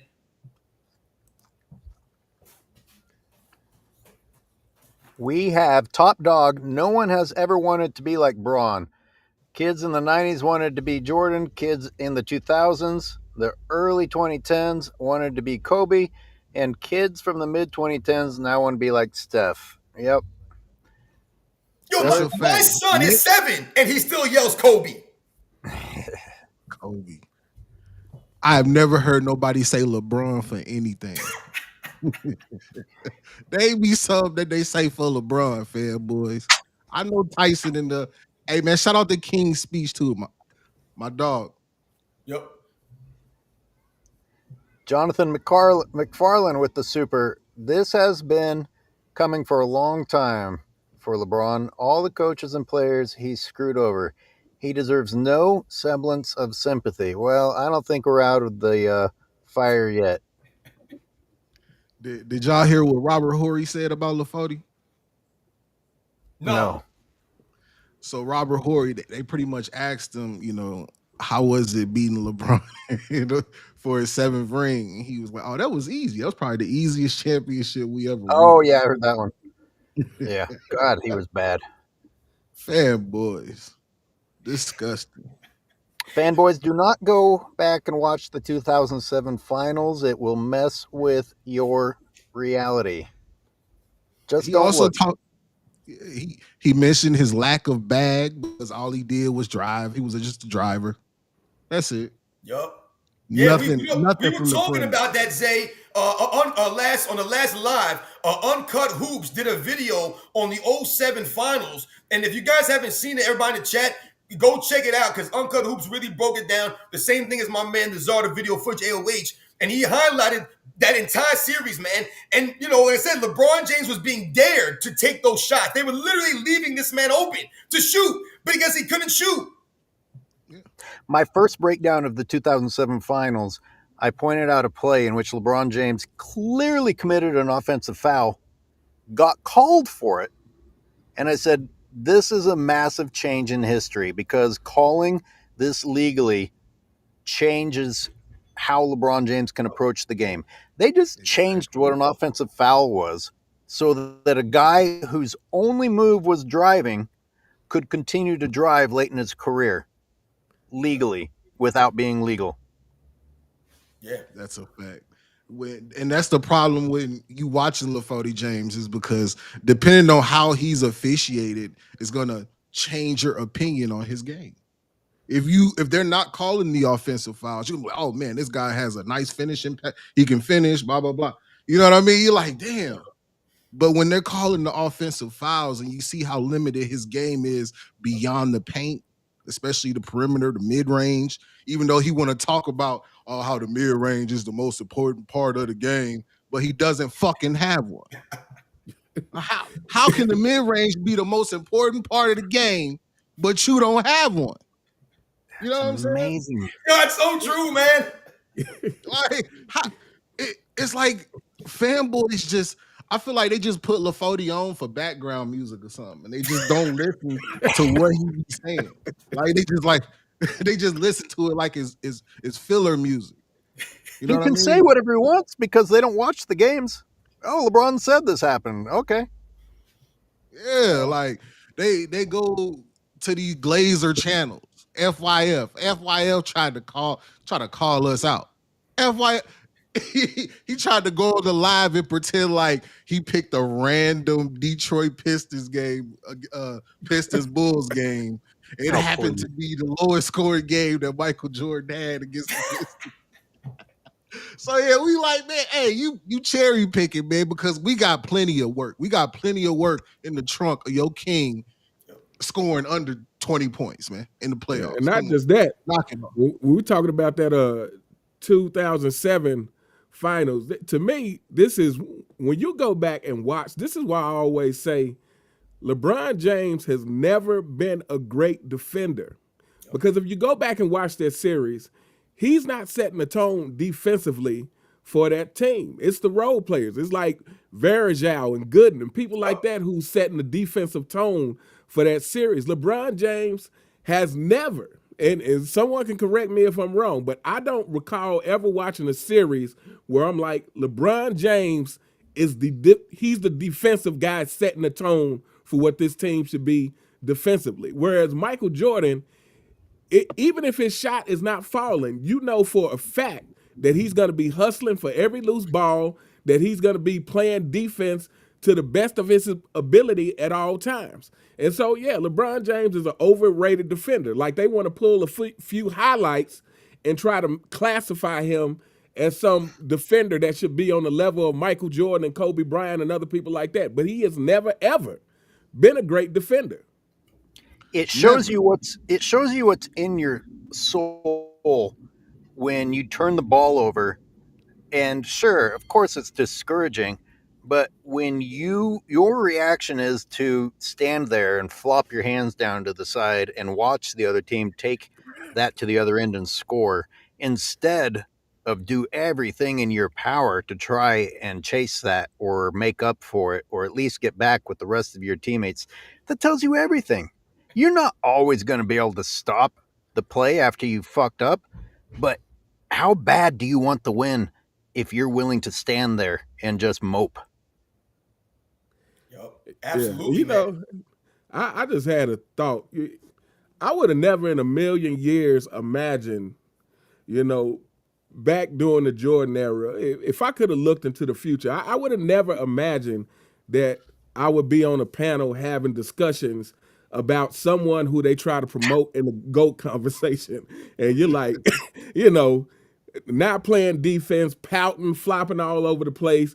You know, he commits a turnover and then looks at a teammate like it's their fault. I would have never imagined that this kind of conversation would even need to be had, you know, for someone, a so-called superstar. Like, this is just unreal. Yeah, you're right, Uncommon. I think that's why a lot of us are here trying to set the record straight because we were all amazed. I'd say it all the time. All of a sudden, I woke up one day and LeBron James right behind Michael Jordan. I was like, when the hell did this happen, man? When did I fall into the Matrix, man? I need to wake myself up here, man, because this is some BS, man. It don't make no sense. It really doesn't. They tried hard to convince us that he was in front of Jordan, and that was just too far. But the fact that he got in front of Kobe is interesting enough. And you mentioned, oh, go ahead, Zay. It's like they try to use Miami Heat LeBron as like the LeBron we're supposed to look at for his peak. You know what I'm saying? He got to understand that during his peak in Miami, who did he get this formula from? He got this formula from Pat Riley. Fanboys like Tyson, they're gonna be in the comments like he does play defense. He played defense against D Rose in 2011. Okay, you want to take guarding a 6'2" player as playing defense. But what happened when he got into the finals, though? What about them finals, though? Where he Was he was even being huh? was he even playing legal defense on Rose? Because I thought he was getting away with murder. Of course not. But of course it was murder on D Rose. Come on, it's D Rose. Come on. You Yo, Zay, cannot you made a guard good D. point, Zay. When you're talking about the defense against Derrick Rose, let's say we give LeBron James that, right? We give him that. All right, you played hellified defense against Derrick. You shut down MVP Derrick Rose. Let's give him that. But like you just mentioned, what happened the very next series? You're telling me LeBron James so great on defense, he locked up the MVP Derrick Rose, but then got schooled by Jason Terry? It doesn't Yeah, add it doesn't up. make And sense. where's your Doesn't consistency? make sense. You know, uncommon sense. You mentioned the defense, man. He talked about Michael Jordan. You know, even times when he wasn't knocking the shot down, he was off, he was having a bad night, whatever. He could play the defense and do other things. When you play basketball, everyone knows this. Defense is mostly the effort that you give. LeBron James struggles giving consistent effort. That's why he's a bad offensive rebounder. That's why he's not a great defender. He's been good. He's been solid at times. But to be great or elite, you have to be consistent. And to be consistent, you have to give effort consistently. When you're playing basketball, right, and your shot's not falling, I always say you should always be able to fall back on your defense. Your defense, and that's what someone like Michael Jordan, the Kobe Bryants, the great defenders could do. LeBron James can never fall back on his defense. Indeed. And I would say, to me, LeBron James is a person that has superstar talent with a role player mind. And what I mean by that is, like, LeBron James he was most successful in Miami because of Pat Riley, because of the culture. That was the place that held him most accountable, even though he was still throwing temper tantrums and Facts. whining like a baby. That was the They place put that the held milk and him cookies. that held him most accountable. And that's my thing. It's like certain player, that's a role player type mindset. When that's what Michael Jordan had to do to the rest of the team, is he had to drag them along. So for LeBron James to play at his best, he actually has to be drug along by somebody else who actually is that guy, because he has Yep. a role player type mindset. Word. Can you imagine getting ran up out the city over some milk and cookies, man? They done ran you out the city, man. That's sick, fam. He ruined McZuggins the dynasty. He tried to ruin the dynasty over milk and cookies, man. That's insane. Once you really like put perspective on it. For Sick. real. What teammates will LeBron James's injury forced retirement documentary be about, do they think? The MCL dance is coming out soon on Prime. Ah! Man, I've never seen anyone dance more on injuries.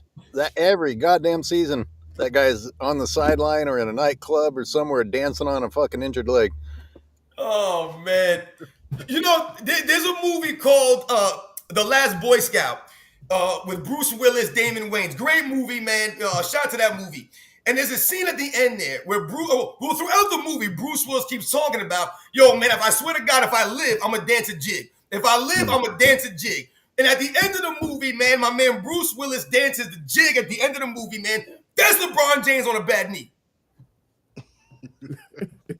Praise the Dawn says Brent Barry won a dunk contest, yet LeBron's scared ass refused to compete in one.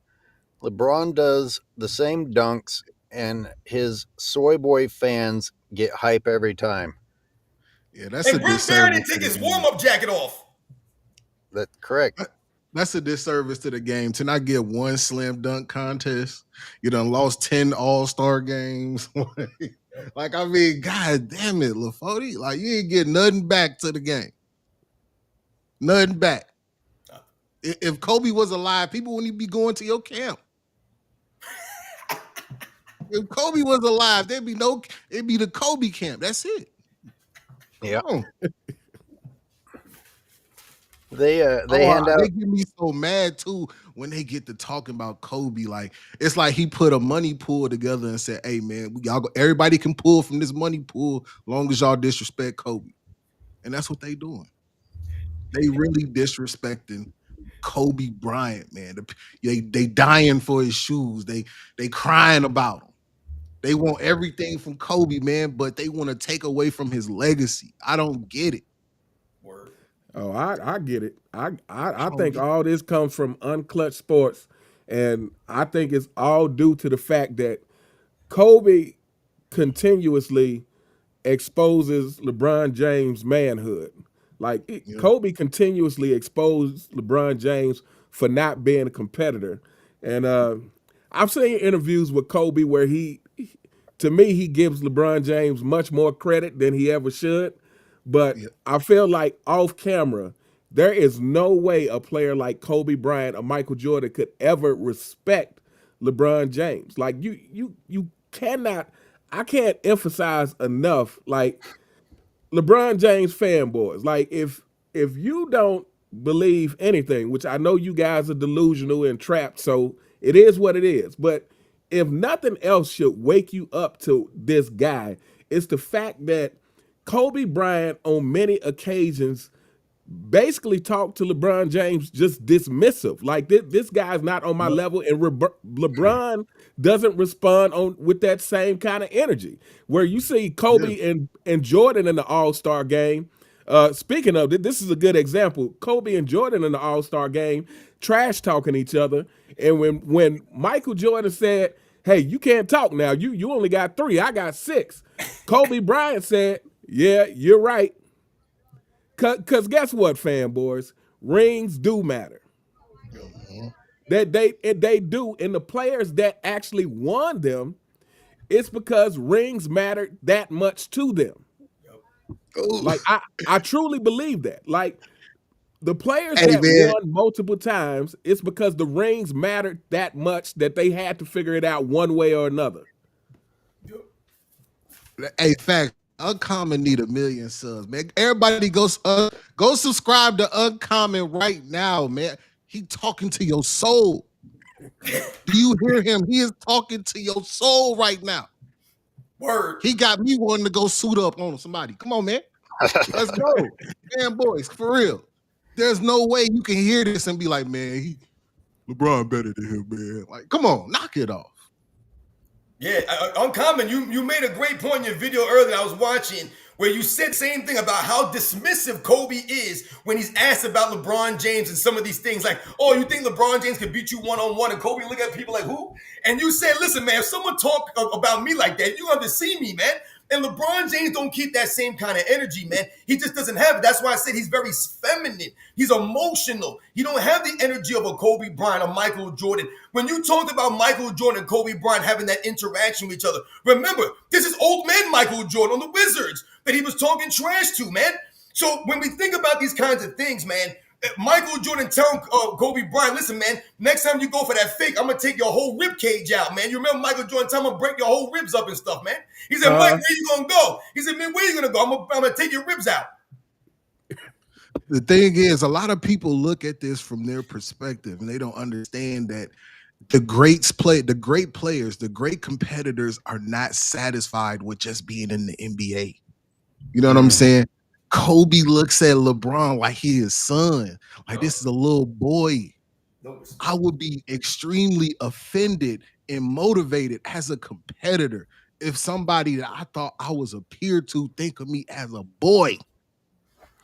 As Everybody's a And I boy. mean, you use the correct word too, is as a boy. Because to me, rising to the challenge, that's just like a manly trait, right? If someone challenges Yeah. you, like just the man in you is like I said, none of us could beat a player off the bench in the NBA, but I'm gonna go down on my sword. Like I'm gonna go down shooting. You're not just gonna talk crazy to me, and then I Exactly. start being passive and getting rid of the ball every time you pass it to me. It's like, nah, I'm about to jack up some shots. You know? Like I'm That's gonna a at fact. least show you that I got some courage to face you. So to me, that you use the correct word. Is LeBron James is still that kid from Akron that he likes to keep on throwing out to make people feel sorry and overhype what he does because he's just a kid from Akron who happened to make it to the NBA and make millions of dollars, so everybody should appreciate him. But he really is a kid in the head. Yeah. Yeah, and then The flip side of that, you have those people that you know, hey, if I say this to him, I'm throwing him completely off his game. I'm throwing him completely off his square. Oh, hey, Bitch. this slow ass nigga. Hey, slow ass. Hey, boo. You say that to him. Oh, now he passing the ball. You know what I'm saying? He not really guarding you no more. This is how you separate the greats in the NBA. I know y'all be sports betting. Y'all be like, hey, he's projected to get this many amount of points, but you don't understand. Oh, this person's guarding him, and this person knows how to affect him mentally. And that's what LeBron James, that's what category he's in. He's in the players where he can be affected mentally. Guys like Michael Jordan and Kobe, you couldn't affect them mentally. They were so mentally superior that there was nothing you could do. You just had to take what was coming that night. You feel me? It's levels to it. Indeed. Absolutely, man. You guys are killing it right now, man. For real. When you're talking about the things that you guys are mentioning, I said, especially in relation to some of the true competitors, the great players in the history of the game, man. All these things you guys are mentioning is right on the money. LeBron James, that's what I always say. LeBron James is not worthy to be in these conversations with these guys. Mm-hmm. He's just not worthy of it, man. I don't want to hear about his freaking stats. I don't want to hear about his resume because I keep telling people LeBron James' resume is paper. He's a paper champion. But when you start calling up on checking those references, it gets exposed, man. I want to read a couple of supers and then have you guys react to them before we get too far behind. Got to recognize these people. We got Compare Healthcare with the super. Thank you. Steph, similar to Deion Sanders, he is the best player out there, even if low stats because of spacing. He made KD able to be the best version of himself. Well, that was probably the best version of KD. And I'll read one other one and then you guys can weigh in. Jimmy James, thanks again, Jimmy. I'm sick of hearing about his most clutch points and what's that say? I think, to be honest, maybe, I don't know. Against Kobe. Oh, hating against Kobe. Oh, he's hating against Kobe. In regular season, he even has Curry and Jokic. Not in the playoffs, though. Yeah, LeBron in the playoffs is not the best version of himself, is it? They mentioned Deion Sanders in relation to Steph Curry. And when we think about what Deion Sanders did for the teams that he played on, we remember that Deion Sanders oftentimes shut down that side of the field.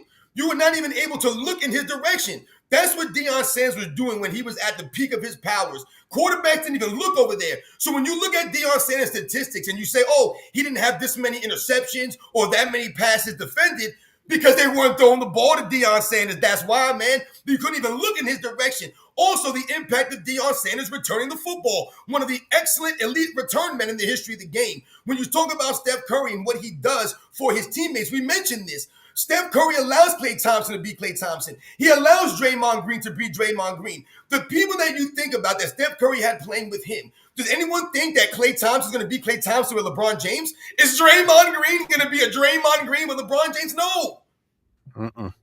Can you imagine a game where a series where Michael Jordan goes the equivalent of a game in a quarter without scoring?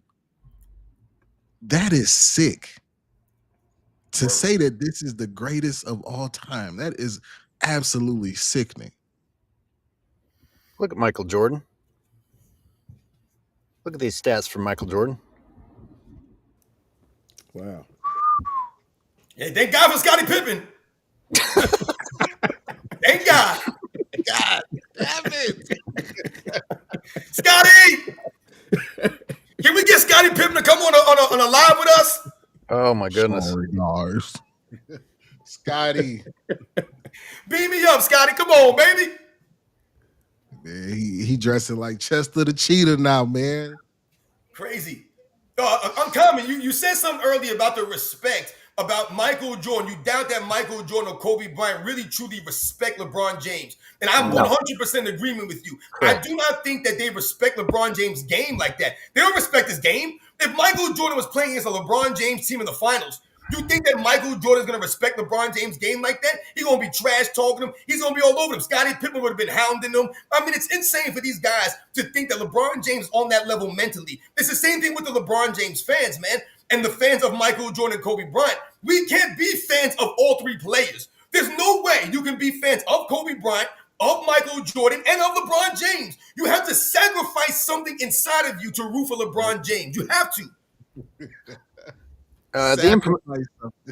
You have to. Infamous Style says, salute AOH and the entire panel. These fanboys are an example of current society's softness, no accountability, lack of discipline, weak-minded. Yeah, I think when you were going off earlier, Uncommon, I thought about another element to it. It's not just that LeBron is a boy, but he's had the advantage of the league becoming a league of boys, which helps him survive as a boy. He would have been ran out of the league if it actually had men in it.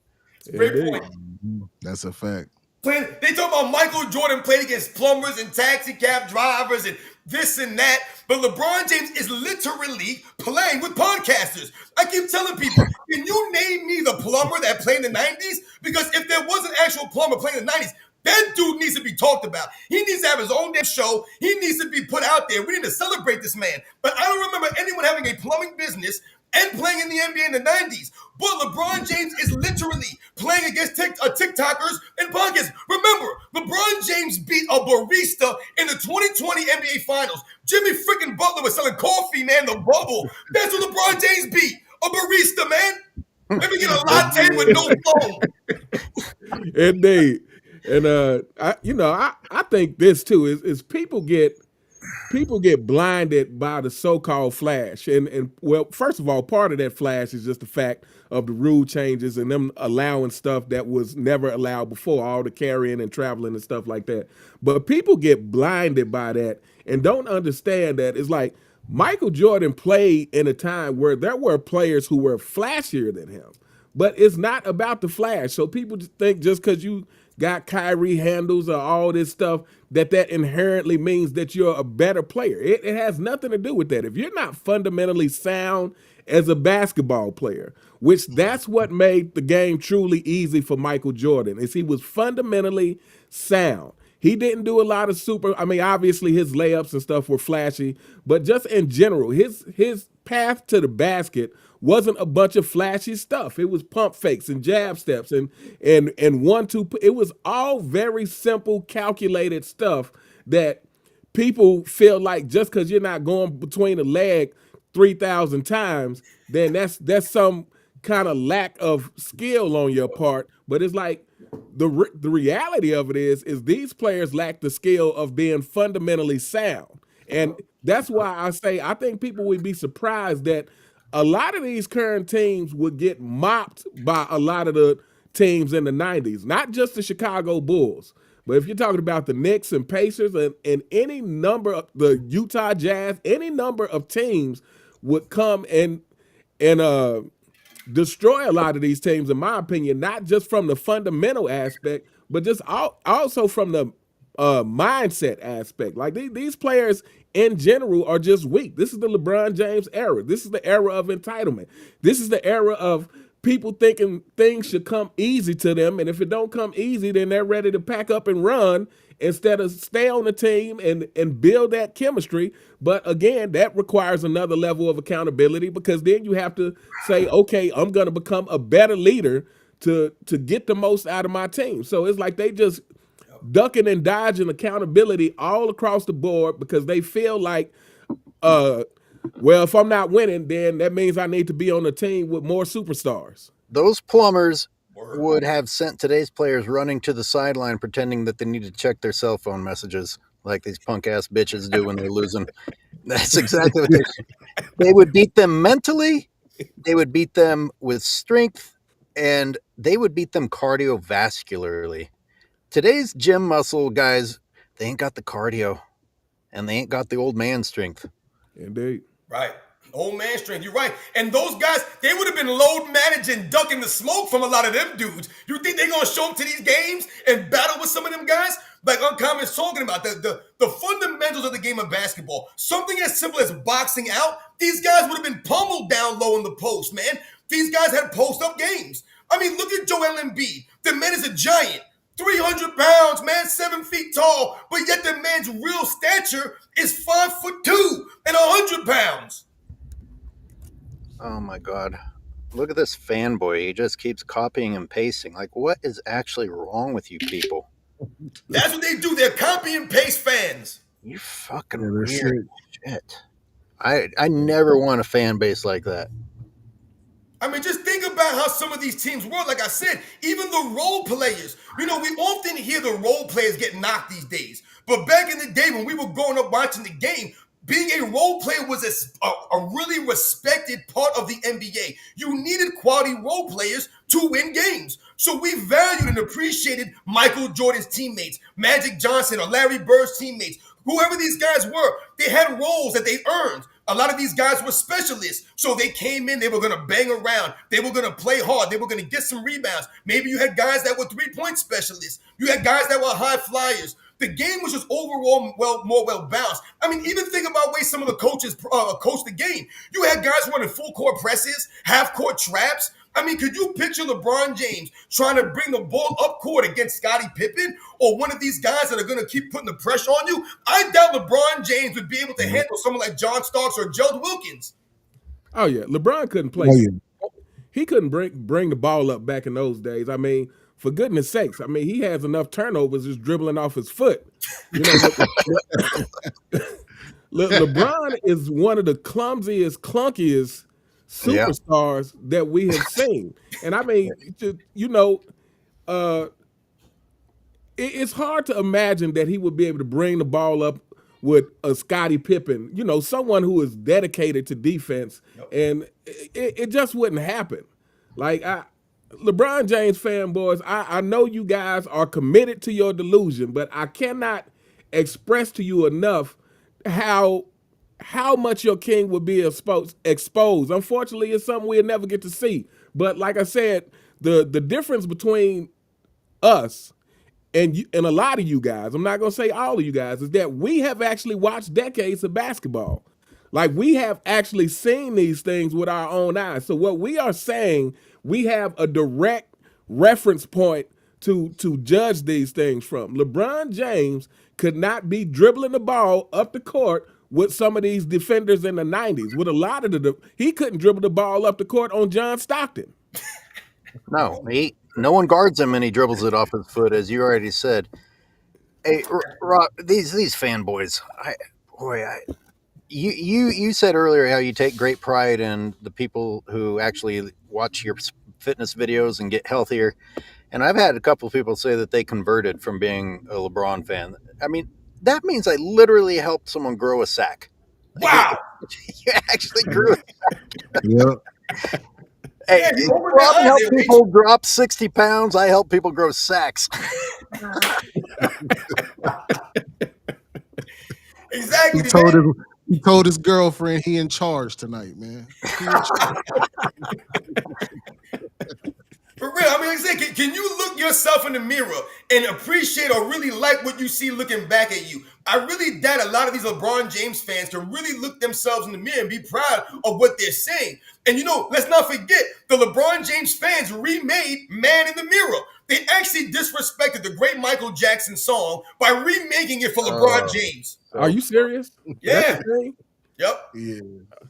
LeBron James fanboys, you guys deserve all the disrespect that you get. I mean, in everyday life, I hope that you get disrespected on a daily basis. Like that. What happened to your king in New York recently with a guy calling him out? Like that is a direct reflection on you guys. Like what happened to him, he deserved it. He earned that.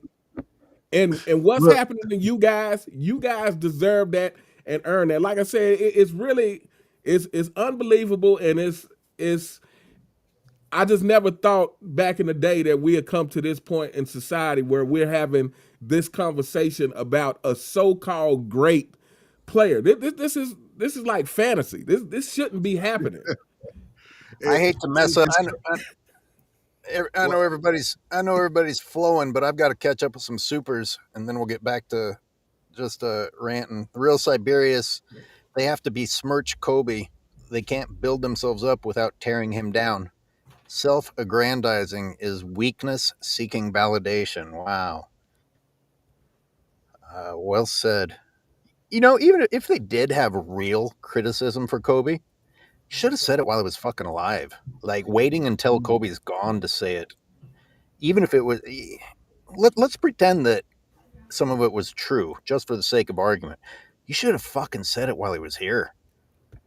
Yeah. The Norse says, I wish the media treated LeBron like the post-fight sports writers treated Tommy Gunn in Rocky Five.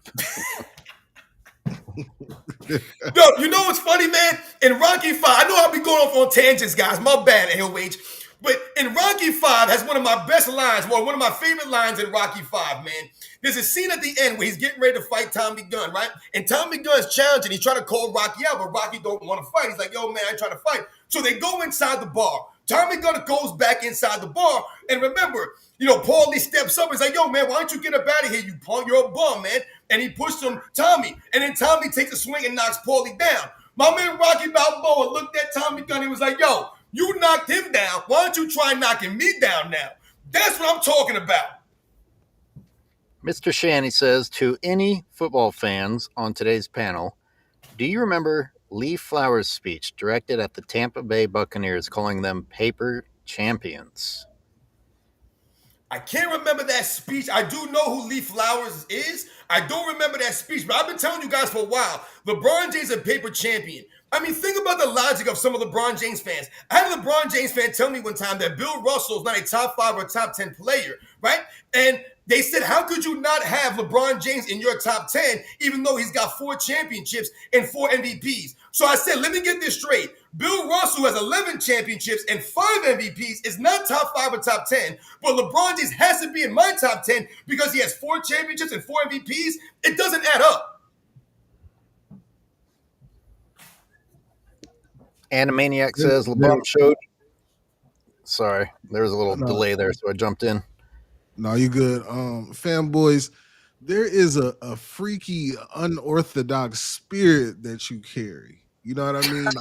I have never in my life seen a Jordan fan make a love song about him or talk about Jordan in a sexual manner.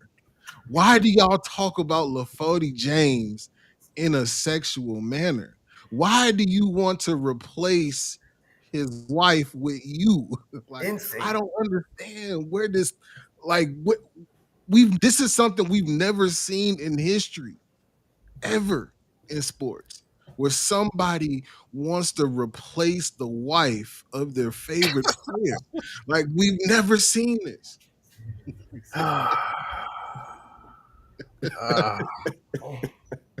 So true.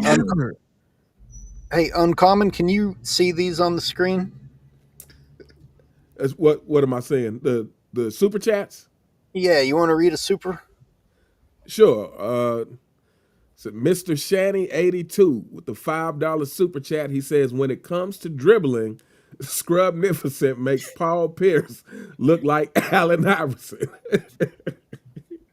Yeah, I mean, what else is there to say about that comment is except everything LeBron James does is barely enough to get by, including dribbling. And the only way that he's able to dribble is with that stiff arm. If that stiff arm ever goes limp, it's a turnover or he's getting stripped. Yo, you guys remember Gary Payton said that LeBron James dribbles better than Michael Jordan. Oh my God. Sickening. Uh-oh. Top Dog is dissing Dr. Dre. LeBron is a lot like Dr. Dre, pretends to be tough but has feminine energy, always taking the credit, ducking people, etc. I'm going to leave that one alone. I don't know. LeBron James is the Drake of the NBA. That's way more fucked up.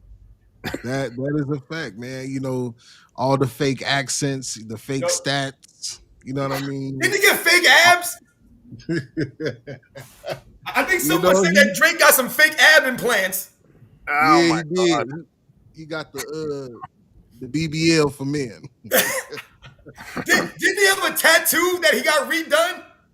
Yeah, he had see, that's what I'm saying. I don't know if this was just a friendship because I'm not getting my homeboy tatted on me. I'm not doing it.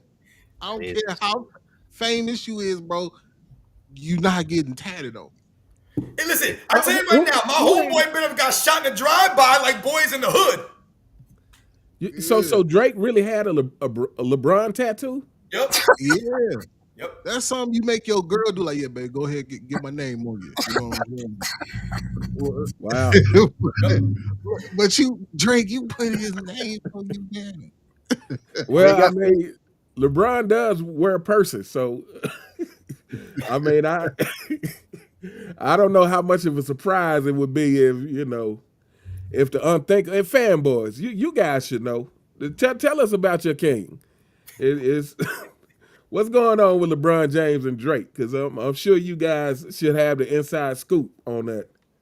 Well, if he's got fake abs, now you can just buy a new stomach with a tattoo already attached to it and just swap it out whenever you change your mind.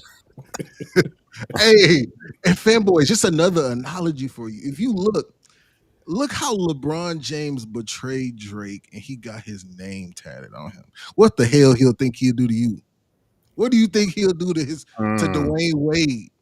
What he'll do to Kyrie Irving, Anthony Davis?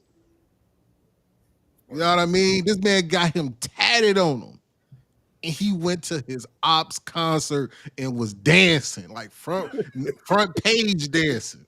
Like, I'm sure it'll be different for these other fanboys in the chat. Just you keep your blind devotion. I'm sure LeBron will treat you better than he treated the other people. Yeah, Drake got his tattoo covered up with an SGA tattoo. That's even sicker. Yeah, he covered up the LeBron James tattoo with an SGA. He's man hopping. He's vine swinging with man tattoos. Yes. Yeah, he better pray SGA turned out to be what they say he is. But no. Listen, SGA, I like SGA, man. He cool, but listen, he got some feminine tendencies too, man. All right. Look, SGA, this is the thing with him. A lot of these players in the modern NBA do. He's the only NBA player that wears a training bra underneath his jersey. And one thing I just can't get with is that he's the push-off king. Like, you talk about LeBron pushing on, my God. This man pushed his way to a championship this year. It's unbelievable. I saw one clip from the ESPYs, and he said, I see SGA here. And now everyone sitting around him is in foul trouble. Yeah. No bullshit award for LeBron this year. It made me think about how seriously LeBron took that award with, what was it? Just like the oldest guy in the NBA award. And he acted like it was like this crowning achievement. He dressed like Michael Jackson and shit. And had his whole family come on stage. I mean, it wasn't even a real fucking award, man. He was acting like it was a retirement ceremony. Thought he won the Nobel Peace, huh? Like you said, they gave awards for LeBron James, man. He got the in-season tournament MVP. He got that corny Olympic MVP. Yeah. He getting all this new stuff. Anthony Davis dropped 40 and 20 in the championship for the in-season tournament. They gave the MVP to LeBron James. Once again, imagine one of Michael Jordan's teammates dropping a 40-20 game, and what would they be talking about? And I was there live, fanboys. I couldn't believe it. I was shook. I was like, wow, they really gave it to LaFody James. Crazy. They gave him the Olympic MVP when we all watched Steph Curry go out there and put on a show and save the U.S., man. He saved the U.S. versus Serbia, and he played huge against France, and they turned around and gave the MVP to LeBron James, man. That's insane. But you got people over here talking about, oh, Scottie Pippen should have won Finals MVP in 1991. What the hell y'all talking about, man? It's sick, man. You got people born in 2010 telling me who the hell should have won Finals MVP in 91. You gotta be kidding me, man. Stop it. Yeah, these kids, man. Something wrong with them. Like, if you watch basketball, people just they comment on your channel and they started watching basketball in 2020. Word. You know what I'm saying? You like, come on, man. You have no right, no say in this conversation, young man. You know what I'm saying? They was locked in their house during COVID, started watching basketball. All of a sudden now you got an opinion. Listen, and let's be real. A lot of these young kids, man, and I'm not knocking young people. I used to be young. All of us used to be young. We get it. But when you talk about these guys and the opinions, they're having too strong of an opinion of guys that you have no clue about. It doesn't add up because they're getting their reference from NBA 2K. They think because LeBron James is rated 99, that really means he's right there with Michael Jordan. You know what I mean? That's how they know these guys. Yeah, they go back and they look at these overalls on the classic team. Yeah, exactly. Oh, Gilbert Arenas was a 91, bro. Yep. Come on, man. Knock it off. All right, fellas, I got to get up out of here. Yo, I'm coming, man. Thanks for coming through, man. Keep doing your thing. Yeah, thanks for letting me on. Hey, shout out to everybody on the panel. Shout out to all the real basketball fans. Fanboys, I can't tell you enough. Like I said, I hope you get disrespected every day in your everyday life. And Hey, thank you. Good to have you, Uncommon. Remember, everybody, it's at Uncommon Sense, musician and podcaster. Hey, thanks a lot, man. Y'all take it easy. Yo, we good. Take it easy, Uncommon. That's crazy, man. I wake up every day and pray for a fanboy's downfall. I pray. Started watching basketball when they were locked in during COVID, and still one of the worst finals ratings ever. Locked inside, nowhere to go, and still nobody took that shit seriously. My man beat a barista. Animaniac says, LeBron showed he didn't believe in himself when he went to Miami. Amen. Years later, he's proving he hates his own history by rewriting it on his podcast. Word. Yeah. I mean, that's the most disgusting part of that podcast. It's like my man Animaniac said. He's really just trying to rewrite his own career on the podcast. Zay, take LeBron face out of that scene. Oh, your thumbnail. I thought it was very creative, but I guess that scene touches people deeply. It's too close. It's too close to include LeBron. How come the Lakers don't want me, man? That's all. I wish I could have edited to say that. How come the Lakers don't want me, man? Yeah. What have you given to the Lakers? You've made the Lakers the laughing stock of the NBA. Yep. The team that everybody knows ain't finna do shit or go nowhere in the playoffs, but they're the most talked about. Top Dog says LeBron is a lot like Dr. J. Oh, wait, I read that one. Sorry, my bad. Yeah, I think we got to most of the supers. At least I hope we got to all the supers. I know sometimes, I ramble on and mess up the time frame. Sending love from Thessalonica, Greece, to the Mount Rushmore of narrative destruction. Keep on bringing. The old man moves. Thank you, Theophanis Scourtus. Yo, shout out to Greece, man. When I was in the Navy, I went to Suda Bay.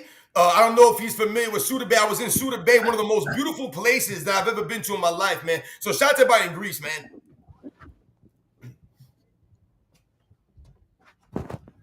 I got the BBL of the NBA. He forced the Buzz family to sell their shares, man. The BBL of the NBA. This is classic. Oh shit, we got some more. I got more supers here. Yeah, all the ladies. Is there any ladies out there in the chat? Please, ladies, stop pumping your lips up with all this nonsense. Stop doing these freaking butt lifts. Stop chopping your faces up, man. Be happy with who you are, the way you look. Have some confidence, man. Damn it, you women, you're looking crazy out here. I see some of these women, their cheekbones are all jacked up, their skin's all peeled back. I mean, stop it. Yeah, I live on the West Coast, man. You got to know I see that shit. I'm like, God damn it. Stop doing it, ladies. You ruining it. Ruining it. Yo, Jim Sino. Shout out to my man Jim Sino's coming through. I finally made a live. Shout out to Robin / AOH live from Australia. Robin, been a while, my guy, but I still watch all your stuff. LeBron's phony, insecure, fake ass hair, dyed beard, wears a purse. Yo, shout out to my man Jim. Yeah, it's been a long time, man. Thanks for coming through. Shout out to Australia. Mhm. And top dog again. LeBron is the John Cena of the NBA. Yeah. Oh, McZuggins wants to call in. I got to go. Like I said, I'm on the Yo, we've been road. rocking for over 2 hours. I got to go pay parking. You guys want to handle McZuggins? Yeah. I gotta get going soon, man. I thought we was gonna be Yeah, wrapping we're it going. up, but I'm on That is vacation. true. McZuggins, I appreciate it, man. I'm sorry. Yo, McZuggins, we're gonna have you call in, man. You know, it's a little crazy. We had my man Zay on, we had Uncommon Sense on. So, you know, we just rambling on here. Like I said, we've been on here for almost over 2 hours.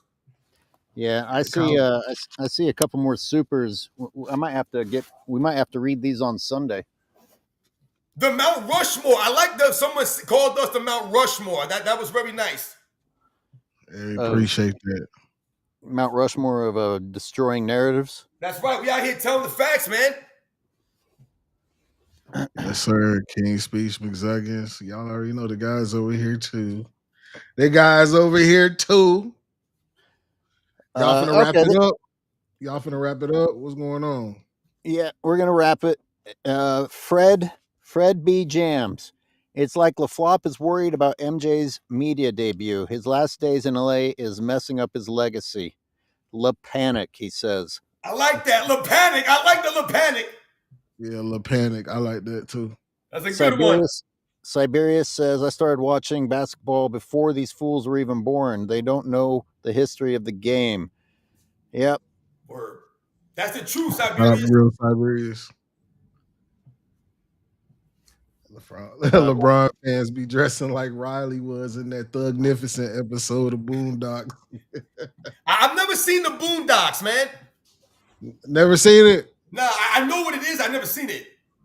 Okay, no, it's pretty funny. It got some. Yeah, no, I heard it was. I heard it is funny. Yeah, some good cultural references and stuff up in there. So, I gotta call it, gentlemen.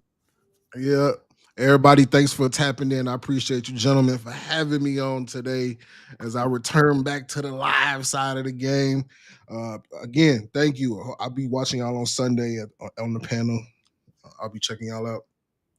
Yeah, Zay, thanks for coming through, man. It's good to see you back on here, man. This is a great live, man. Like I said, man, to have Uncommon come through, to have my man Zay come through and join me and the Czar. This is a great live, man. I had a great time today with you guys, man. And everybody in the chat, thank you very much. And you guys know the deal, man. We'll catch you guys on the next one.